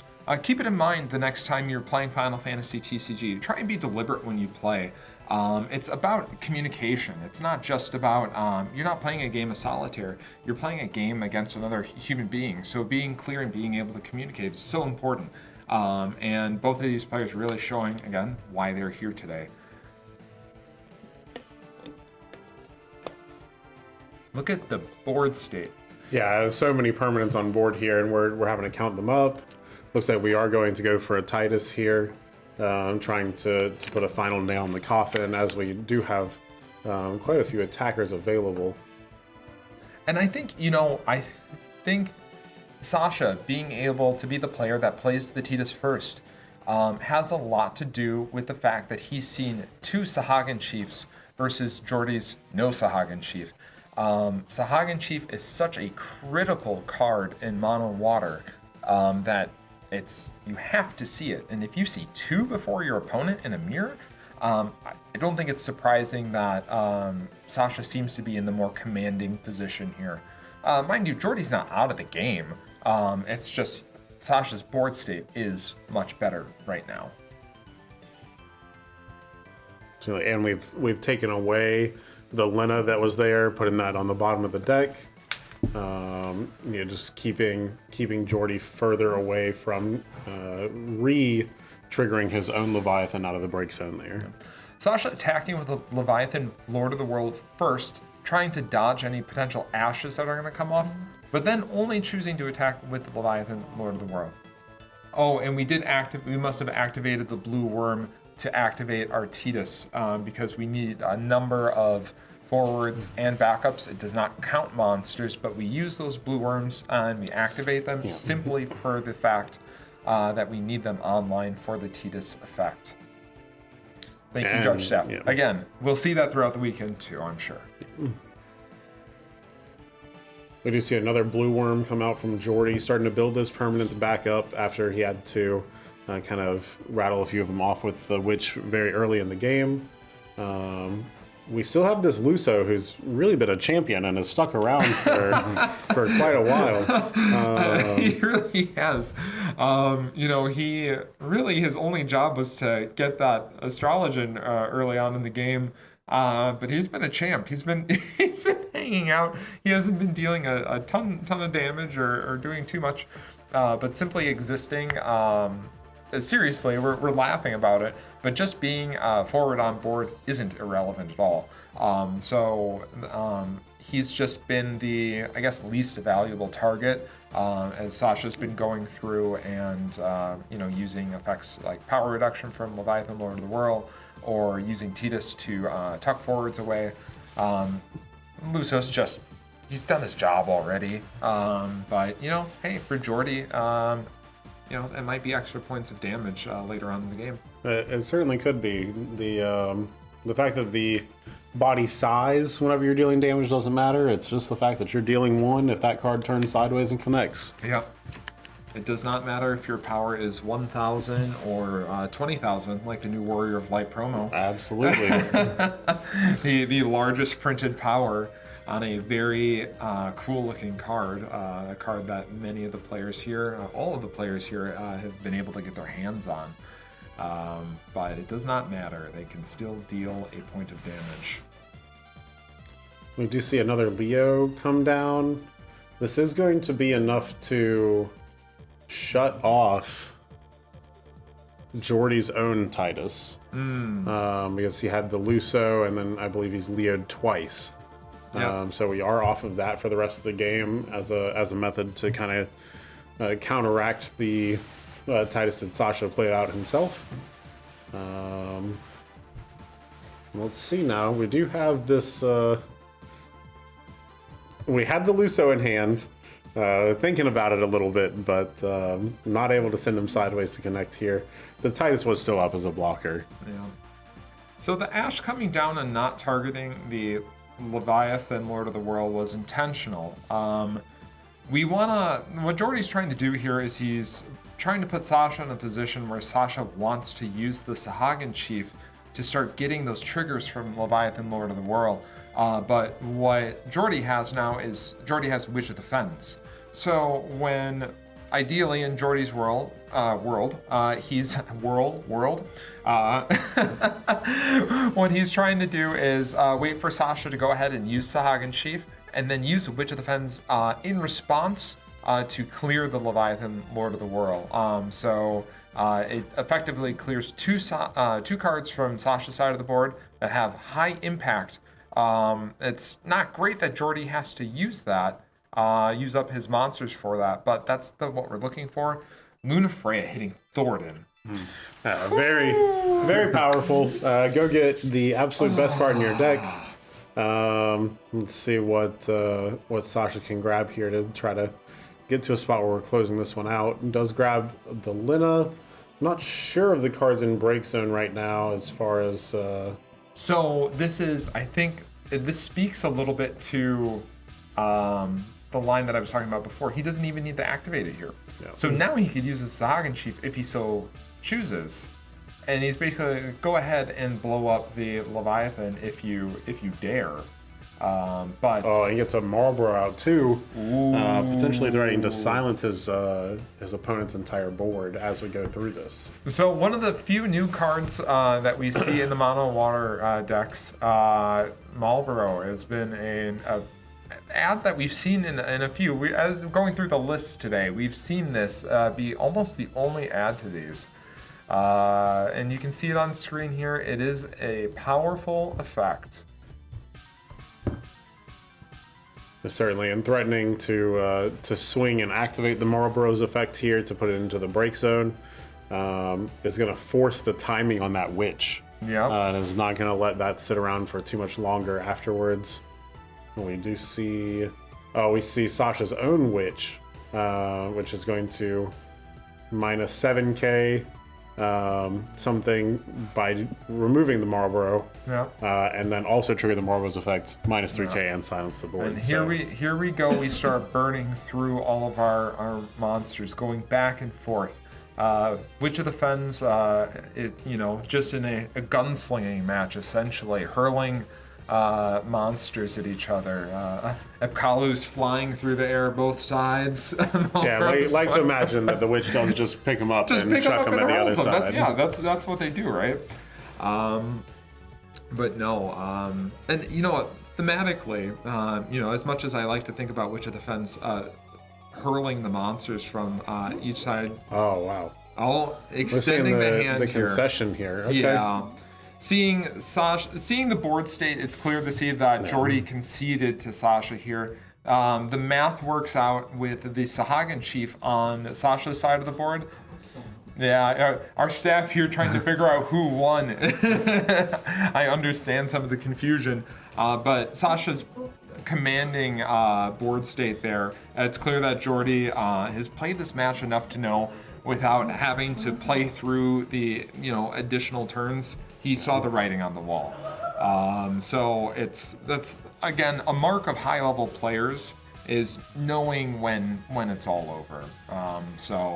Congrats to both of these guys. I'm really impressed with both of them. It's the back and forth, some of the plays that we saw, and being clear, like understanding, at what point in the game we are and who has the edge. Both of these guys are really impressive. It's like every time I see the games and it's like, it doesn't matter like who necessarily wins the match. I'm just like, wow. I'm just like, these guys, like they're here for a reason. You can lose and still look cool. Losing it's really what it is. It's just and that was such a tight game to get all the way through, and at the end of it to know that maybe there wasn't any misplay that defined the game. Sometimes you just get card gamed.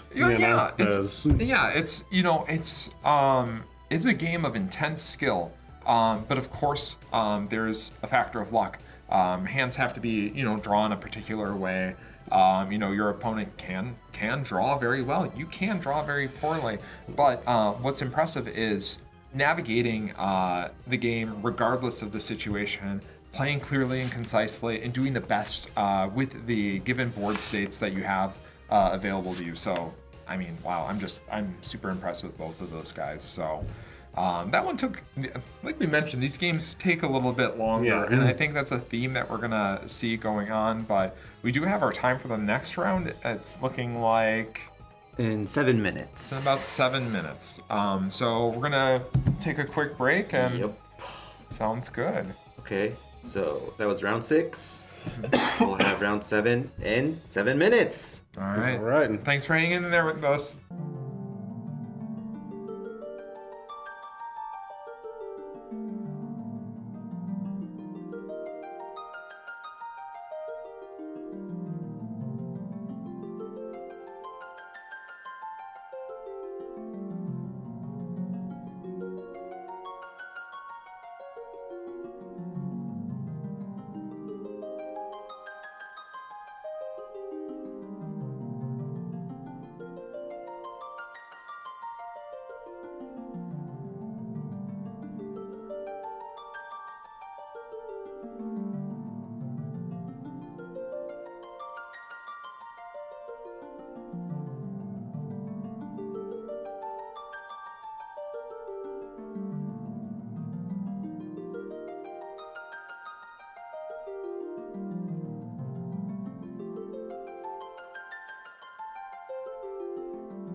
And welcome back to the World Championships 2024 of Final Fantasy Trading Card Game. We are on day 1, round 7. Yeah, we are moving along. At this point, we do finally have one undefeated player. Yep. Alex Hancock's absolutely has made it back through again. Are you surprised? I'm not 2 surprised. World Championships is not enough. We're on the quest for a 3rd. And he will not be stopped in Swiss. Yeah, he certainly is making his way through. Yeah, he is guaranteed. We will be seeing him tomorrow for the top 8 cut. So he is 100% locked in. You will be seeing the returning champion going into top 8 tomorrow. We do still have a couple more rounds to go to figure out where he ends up in the final standings, of course. But he is locked in, and we will be looking forward to seeing him tomorrow. However, we do have an exciting match. We have Tori K, the most recent North American champion, going against Fujikawa. And I'm not sure where Fujikawa qualified. I know there was a series of tournaments, the Master Series in Japan. There's a lot of different ways to get qualified, but clearly he is a strong player and he's here to game. Up towards the top of the table here so far, and looks like we've got a little bit different flavor than the last couple rounds. We've got Knights versus Magisa coming at you, and certainly ready to get into that. See what should be a very intense, very focused game here coming out of both of these players. I know. Sky Serpent General Rugajin on the screen. I just like him. You know, come on. You Treasures of Ergon. You know, we love that guy. He's good. We probably won't see him this match, but I like to see him anyways on there. He's just, he's just strong. So we get to take a little peek at him too. All right. Now it does look like we have Tori going first. Generally going to be ideal for the Magisa player. They can get nice and set up before any knights start hitting the board. Holding those reactions to be able to deal with the knights efficiently is certainly going to be one of their paths to victory here as we do look at this. Let's see what our opener is. All right, we do have... we go right in. We have Magisa and Clive. And can I mention, is that the signed one?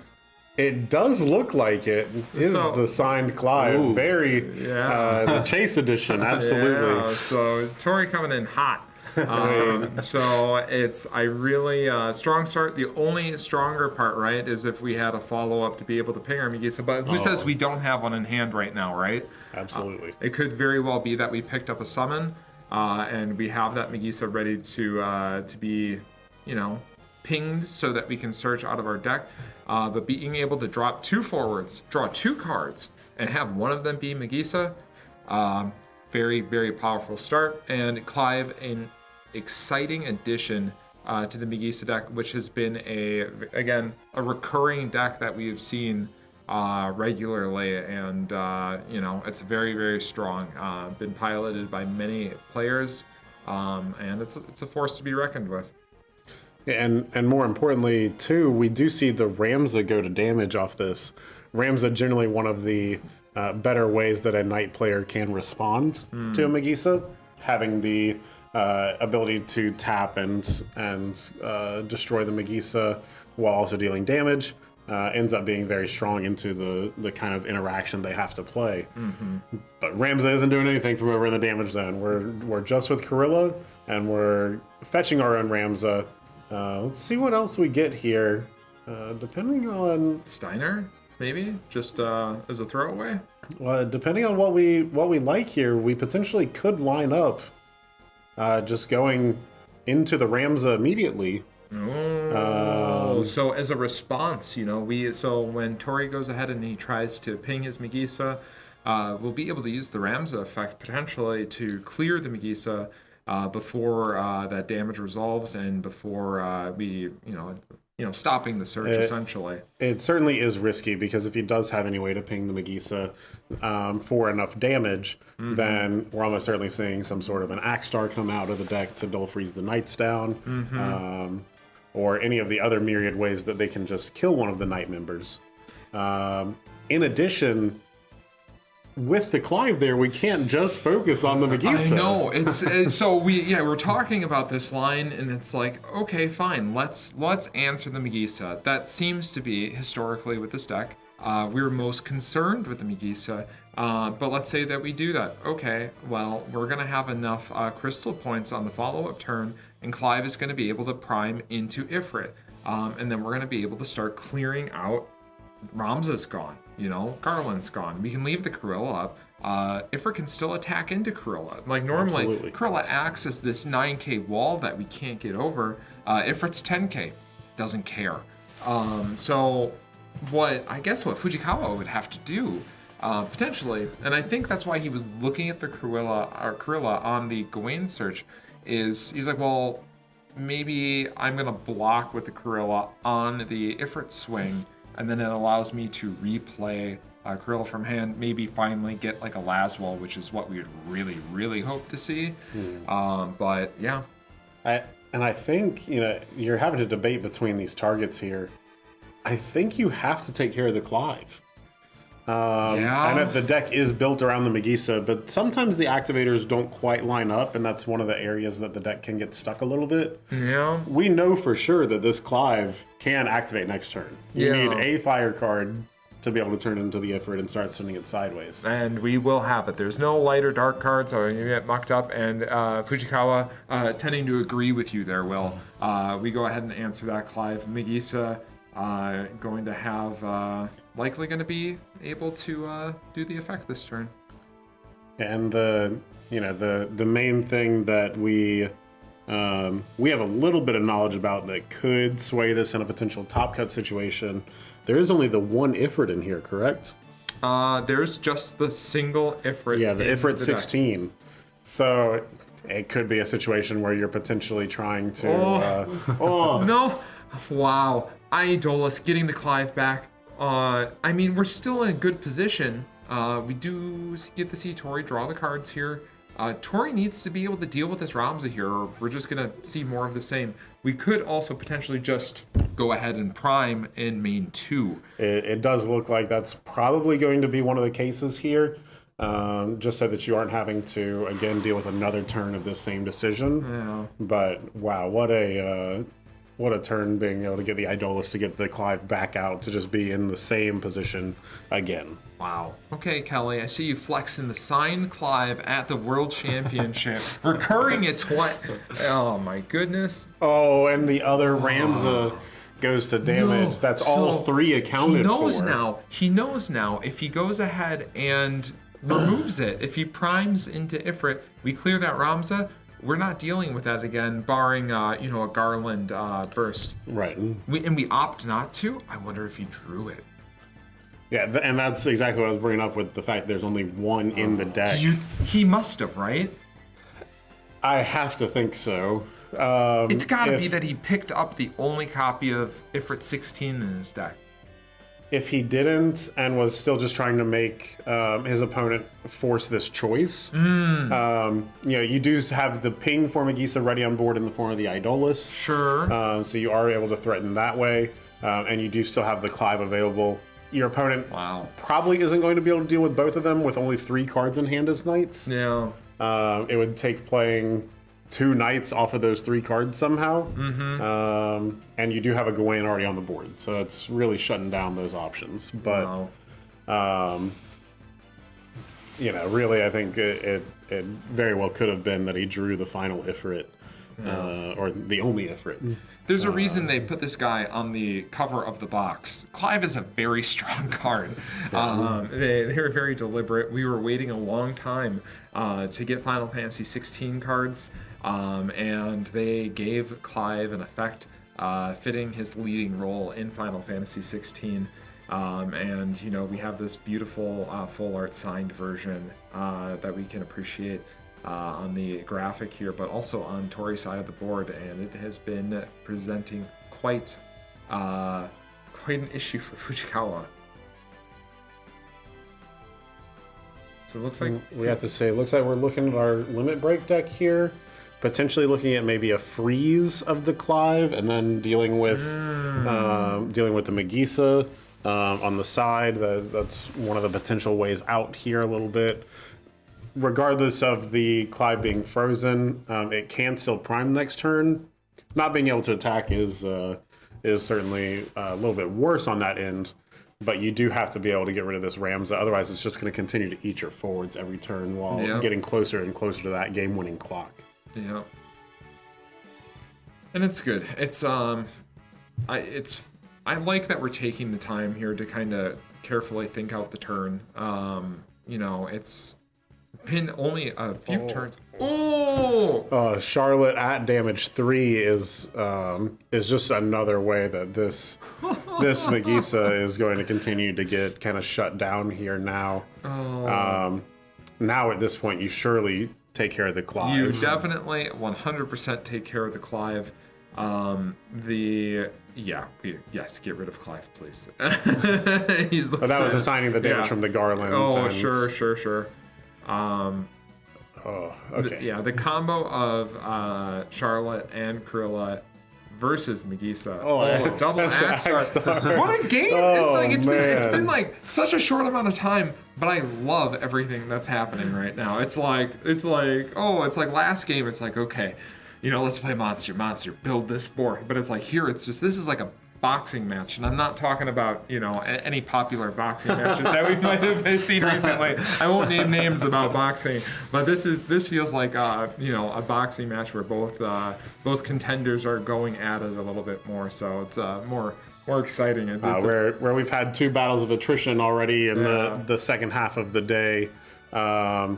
We certainly have not had any sort of attrition going on here. This is punches to the chin on both sides, and we're seeing who stands up at the end of the fight. Mm-hmm. Chat mentioning if we have Ifrit in hand, it's a clear way to deal with the Charlotte, which is very good. I wouldn't hate seeing that if I was Tori right now. So let's see what we have in hand, and let's see if we kind of read that last turn correctly, because I was sure that we were going to see the prime happen last turn. I really felt like it was coming last turn as well, but in looking at the hand, I don't know that I can see it. I see an Alphino here.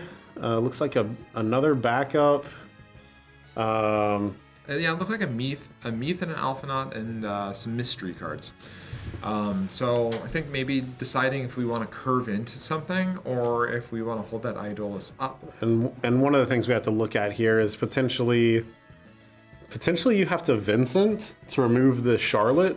You're going to have to deal 9k in a single instance here.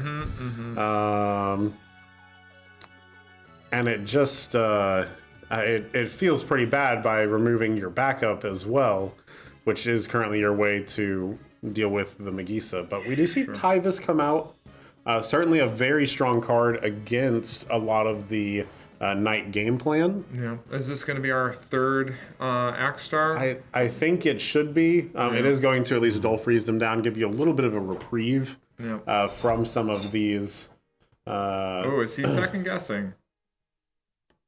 Let's see how the judge staff. Okay. Oh, he's allowing him. So Tori did ask if it was okay if he changed his mind. Grabbing the Axstar, placing it on the table, and then rethinking. So Fujikawa appearing to be kind enough to let Tori kind of roll that back a little bit. And we're gonna roll it back again. Okay. So Tori deciding, I can see him laughing on the screen. The ward wasn't gonna accomplish anything on the board state here, and I think Tori remembered that as he picked it up there. The Japanese player showing sportsmanship there, allowing Tori to be able to do that. Going for the cut here. And this is going to play very well with that Alphinaut that we still have in hand. I actually don't know that we do. I think we discarded the Alphinaut as part of the Tyvis. Oh, it was we have Yuzuki. Okay. Okay. So we are going to direct the Axstar ping onto the Charlotte. It will not do any damage, but the Megisa was already in the process of attacking when the Dull Freeze came out. It will finish that attack. And then now we are presenting a little bit of a threat here we have 3 attackers from the side of Tori. Sorry, it's only gonna be two attackers. Two, yeah. So with barring the potential for the Fire Lightning Yashola to come out. or the second copy of Clive, right? Oh, absolutely. So we could see Clive again. We could see Yashola. So there's a couple of ways, or a few ways that Tori could end the game next turn. But we'll see. If barring that, we'll probably see Tori try and play another 3-drop so that Axstar can get to that 9k threshold For the Charlotte. for the Charlotte. And then we still need to deal with that Ramza, though. It is going to still be tough to figure out a way to get through.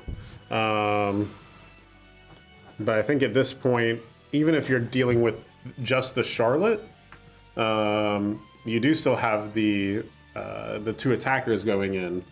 Putting Fujikawa at damage 6, that kind of limits your ability to tap 4 knights to deal with a forward from the Ramza. You have to hold up blockers for the cards swinging in sideways at you. So it's but there's despite Fujikawa being at 4 damage, it's still, there's some decisive plays that need to be made before I feel like it's like, oh, Tori definitely has this. I like Tori's board state, but it's not over yet. Yeah, we do see the Yazuki here as, the Kuja coming down with an ice card in hand is going to help kind of slow this down continually, helping to stop that Axstar from dealing that 9k on swing. Just another level of complexity that we're going to add to this board state as we try to work through the final couple turns of this game here. Yeah. So even if we play that another 3-drop and we get to that 9k threshold, Kuja says, well, let's chill out, right? No pun intended, being an ice card. But Kuja's going to put a little bit of damper on that. So great play from Fujikawa on that one. Take a look at the rest of his LB on here. Pretty standard. We do just see the 1 copy of Kuja there. The Beatrix being the more recent add to the LB. We do see the Mott making an appearance here as well. Something that I know people started out with in Knights a lot of the time. Something that could very well impact the course of this game. Here it's insane, right? Absolutely. Very, very good here. We'll have to see if that does make its appearance as we kind of lead into the final little bit here. I see 1 Delita in damage, but I do not see any in the break zone itself, so it's certainly still live. Yeah. We did fail to mention before too, it's already in the break zone and it's just 1 copy, but when we were trying to figure out ways for Tori to close out the game in terms of haste forwards, there is a single copy of Furion as well. However, it's living uncomfortably in the break zone right now. So Tori does have quite a few ways to kind of suddenly and swiftly bring games to an end with his version of Nagisa. So still working. You see the card starting to rub around in the hand a little bit. Looks like a Yazuki and a Minwu FFBE. Yep. Unfortunately, not the 2 strongest contributors to the current state of the game. But certainly ones that we are going to have to keep in mind for the following turn here. It looks like we do attempt to pass. We see Fujikawa tapping down the Axstar. Yuzuki is going to come in for a point of damage still. Wow. And is this... Imagine Delita in his hand right now. We don't even have to imagine Delita.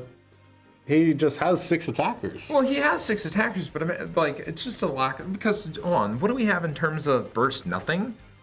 Well, everything that's going to be a burst has to target the Charlotte.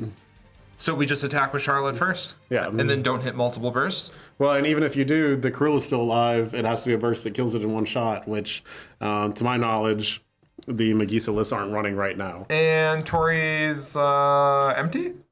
I believe he has the 2 cards in hand, the Minwu and the Yuzuki that we mentioned. Oh, he might be dead. Okay. It does look like this could be the final curtain here. There might be something that we've missed as we go through, but I don't think so. Some copies of Meath that maybe we could discard the Yuzuki for to search. Potentially, but I still don't even see the card we're getting to our hand I'm here. with you, Will. We do have to see if Fujikawa will read the situation correctly. Sometimes as the knight player, you can get a little bit stun locked into, oh, I have Ramza and 4 knights. I have to tap my guys to kill one of my opponent's forwards. Let's see if he's brave. Be brave, Fujikawa. I think that's the biggest part. Is look at him. I think this is what it is. It's you are so focused on what could my opponent possibly have that would ruin what's happening right now. And did he go to main 2? Oh, it looks like he did. Yeah. Maybe he just maybe he feels safer because I still think he's okay to do this. And maybe that's what it was. He said, I could have closed the game out this turn, but I'm okay waiting, even if like there's no like scenario where him waiting another turn in his mind. He's like, I don't lose next turn if I leave everything up. And he saw more scenarios where, despite having a winning board state, he saw more scenarios where he would lose if he attacks than if he would follow this line and close it out next turn. So this happens a lot though in TCGs where it's like you have the winning board state, but you don't want to risk it all, especially not when we're getting so close to these breakers and you really want to make day 2. You want to make top 8 of the World Championship, right? So Fujikawa's he's going through it. So I don't, from this perspective, we have extra knowledge that Fujikawa doesn't. It's easy for us to say that, oh, just attack, you're fine. I have the deck list in front of me. I can see the cards in Tori's hand. Fujikawa can't. So now we're going to see how this is going to play out. We do see a Vincent come down. This is going to be able to deal the 9k to deal with the Charlotte. Which is going to be the start of us trying to mount a comeback here. So we do see that that happen. We have to sacrifice our own backup to do it, which again is kind of the ping that we had for Magisa on board. But that all being said, we are still in a little bit of a position here to make something happen. If we can attempt to bait Fujikawa into trying to use the Ramza ability, then we can really get to a spot where we are just trying to close this out on the final instances here. But I think Tori knows, and he's going for damage breakers here. Yeah, and he's swinging in with a party attack with the Magisa and the Yuzuki. We should just see a block with the Surges just to... I would be tempted to... You could even block with the Ramza and try to, in response to the block, also tap all 4 knights to kill the Yuzuki and then kill the Magisa from the block. And he has a... Is it a Japanese copy? Oh, that's kind of him. No, So just opting the block and not use the Ramza ability. I would say, again, potentially we could have just taken the damage too. It does still get to be a little bit scary whenever we're taking the damage here. Going to 6. Again, we mentioned the blind deck list earlier. You just don't know. Yeah, so discarding both cards in hand for another LP. It'll be Zach. Zach just presenting another body to get in the way here.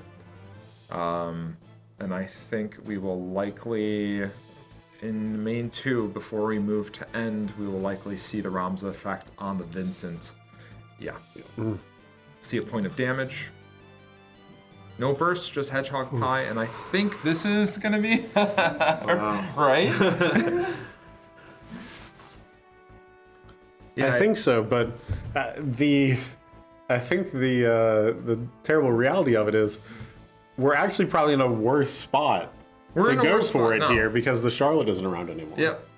But we're doing it anyways, and I think we're going to be rewarded. I think we will. It would have taken a couple bursts to change that. But. The relief on Fujikawa's face. Yes, absolutely. I think both of those guys knew. I think Fujikawa probably realizing after seeing those discards, he's like, oh, I could have had it a turn earlier. I could have done it. I was safe.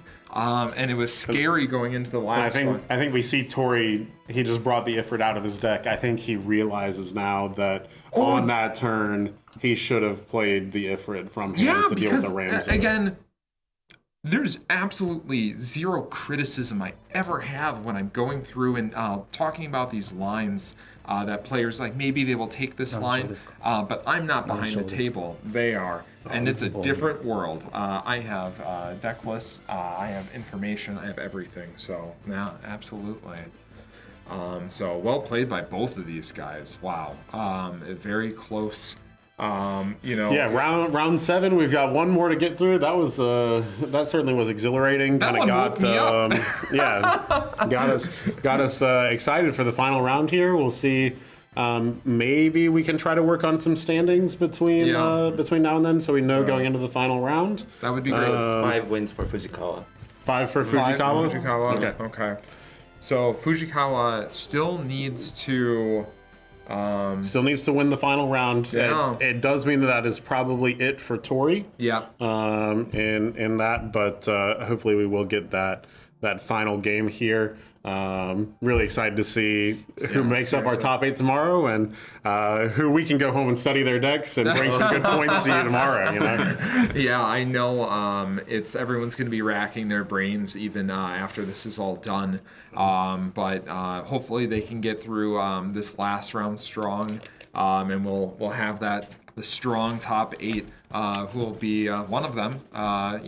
So 7 of them will be some of the strongest players in the world. One of them will be the strongest player in the world. So we're excited to finally get that out. But we still, we'll work through that when we get to. We'll wrap up round 7. We'll get to round 8 and take a little bit of break right now. We'll be back in about 20 minutes. 20 minutes. Thank you guys.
Yup, and we're back with the World Championships 2024 Final Fantasy trading card game. Day 1, and it's the last round of the day. Day 1, round 8. Yeah, we're getting through it. It's moved fast. You know, normally I say, oh, it's been a day, and it has been, but we've been burning through it. You know, these matches being best of 1 rather than best of 2 has put a faster pace on here, more manageable, but still managing to, we merged that 2-deck format where we have the first 4 matches being deck A, the last 4 matches being deck B.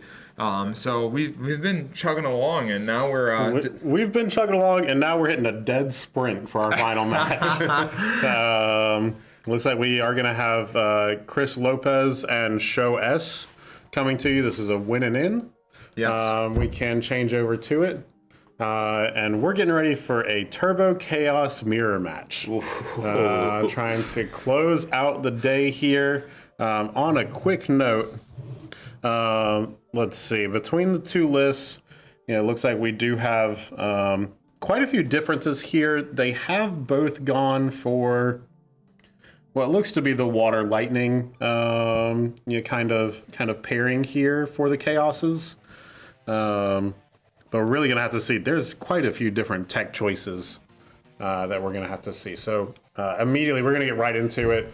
Show playing a Roche for free, attacking, getting right into the damage zone. And then looks like we're going to Warp and Astinian. Judge Staff is providing a die there to represent that. Oh man, I love Roche, and I love that we are seeing this version of the deck. Clearly, this speaks a lot. I won't give away any information about their deck A's here, but because we're seeing these, Water Lightning variants, it says a lot about what their deck A must have been as well. Chris going right into it. Yeah, we do. He plays the 4 CP Chaos, and then uses the special ability, causing him to mill the top 10 cards of his deck. This is going to put all those into the break zone, potentially provide some fuel for the first ability that Chaos has whenever it ETBs. In the process of milling those 10 cards, he does hit a Raijin. Raijin, whenever it is milled from your deck straight into the break zone, triggers an ability that gets it onto the field. And then we see the same thing with the Fujin following it up. So we immediately have 3 forwards on board, 2 of them have haste, and we have dealt 2 points of damage to our opponent. Now we get the chance to go through and we get to remove a total of 5 monsters plus copies of Chaos. And from that, we're going to be able to make our opponent discard 2 cards, also break one of their forwards. And the combination of all of this happens with a very specific build of the deck. It's pretty fragile, but it is immensely powerful when it does work. Yeah. And as good as Roche is, and as much as I talked about, enjoying seeing it and seeing it be played, it does give us that forward, that we get that extra value out of Chaos. So a lot of the times we're just doing it and we just get, I say just, it's incredibly powerful. We're getting that discard effect, but we are also getting that forward as well since he played the Roche on there. But here comes Astinian. Off of Warp, so we get all of that nice text that's on there. So until the end of the turn, he gains Brave, and he can attack twice. As he's attacking, he's becoming 10k bigger each swing. So he's currently a 28,000 power forward, which is a number you don't often see in Final Fantasy TCG. Getting in those points of damage, and we talked about how the last round was a boxing match. We are in another boxing match. This is exactly what it is. But Show, despite being on the Chaos build, not seeing the Chaos, a little painful. Versus Chris having the Raijin and Fujin with the Chaos right away. Yeah, we do see the cloud come down, take care of the Fujin. Fujin does provide first strike as long as you have 10 cards or more in your break zone. So taking care of that is going to make the Raijin a little bit softer target. Raijin, of course, providing haste if you have the 10 cards. But since they've already been on the board a turn, the haste is no longer the important side of the equation. And it looks like, if I saw it correctly, Chris may have picked up his third copy of Fujin in hand. So we see 2 in the break zone right now, but we did pick up that last copy. So I think we're going to be seeing that come down right now. Wow. It's going to mill 2. We're not super concerned with what those mills are at this point. We have 2 9K first strikers, and we're going to have to start seeing either some blocks or some trades come in here. Little set, an interesting ad. But we are at a damage threshold here where we have to start blocking regardless. So Estinian not doing too much for us, and I have a feeling one way or the other this game is going to be over probably in the next 5 minutes. Yeah, I would say 5 minutes is certainly a great estimate there.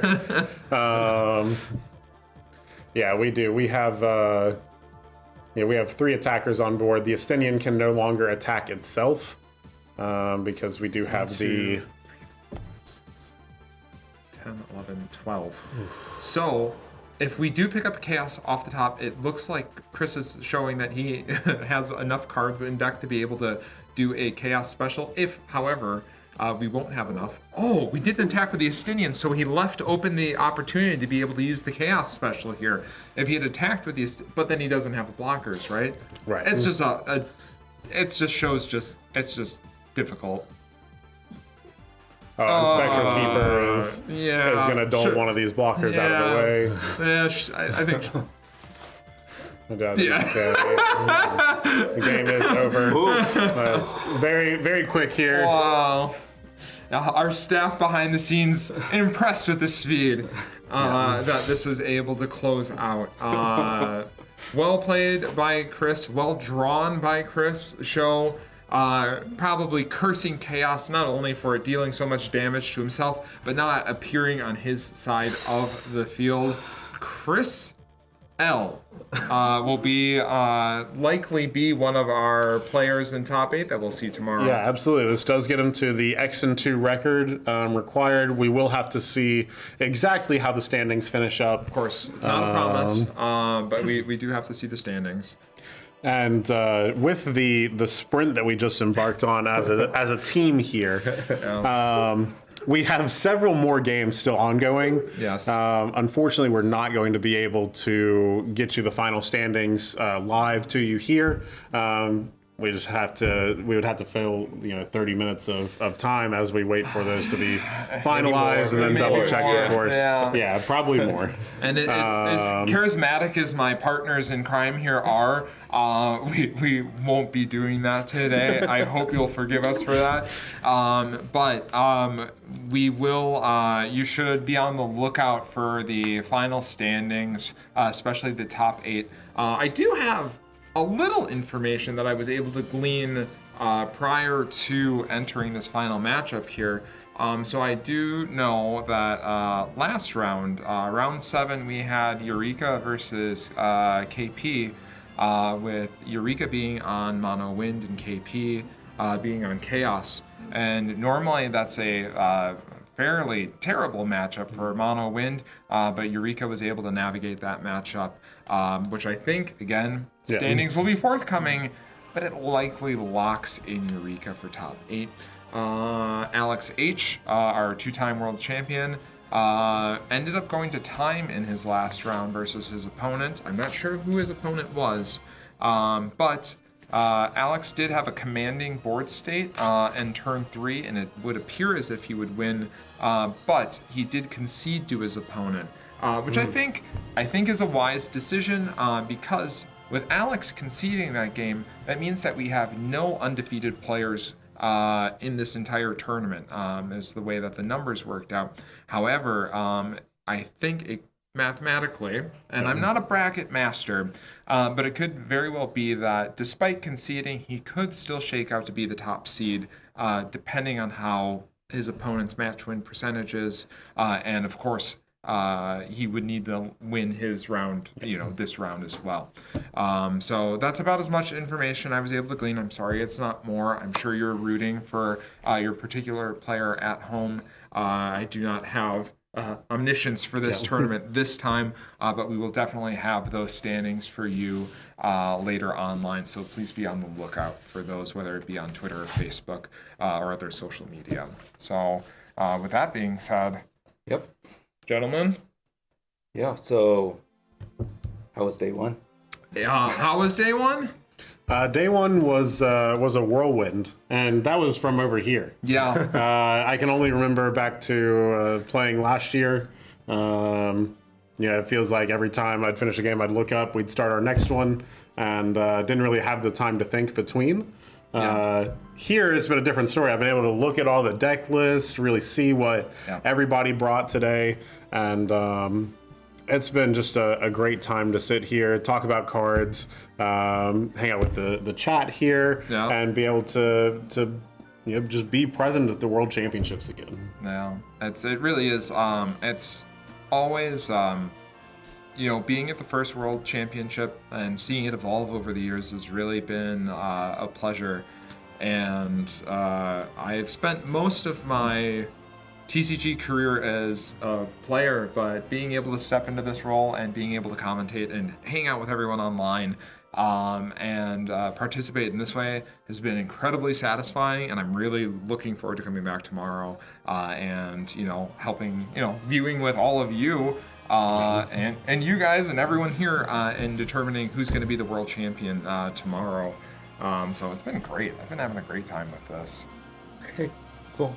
So that was day one. Mm-hmm. We'll be seeing guys in 9:45 in Japan time, which is like, I don't know. Let's hold on. Like seven. I'll do my best. 7:45 East Coast for North America tomorrow. the same time as today, I think. Yeah, 7:45, 6:45 Central. If you're Arizona area, 5:45. West Coast 4:45. So tomorrow afternoon.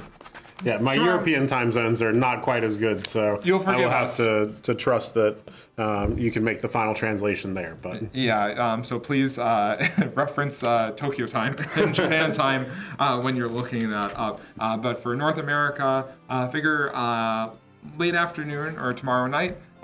For Europe, please forgive me, use Google. Okay, so that's about it. That's it. Okay, so see you tomorrow. absolutely. See you guys.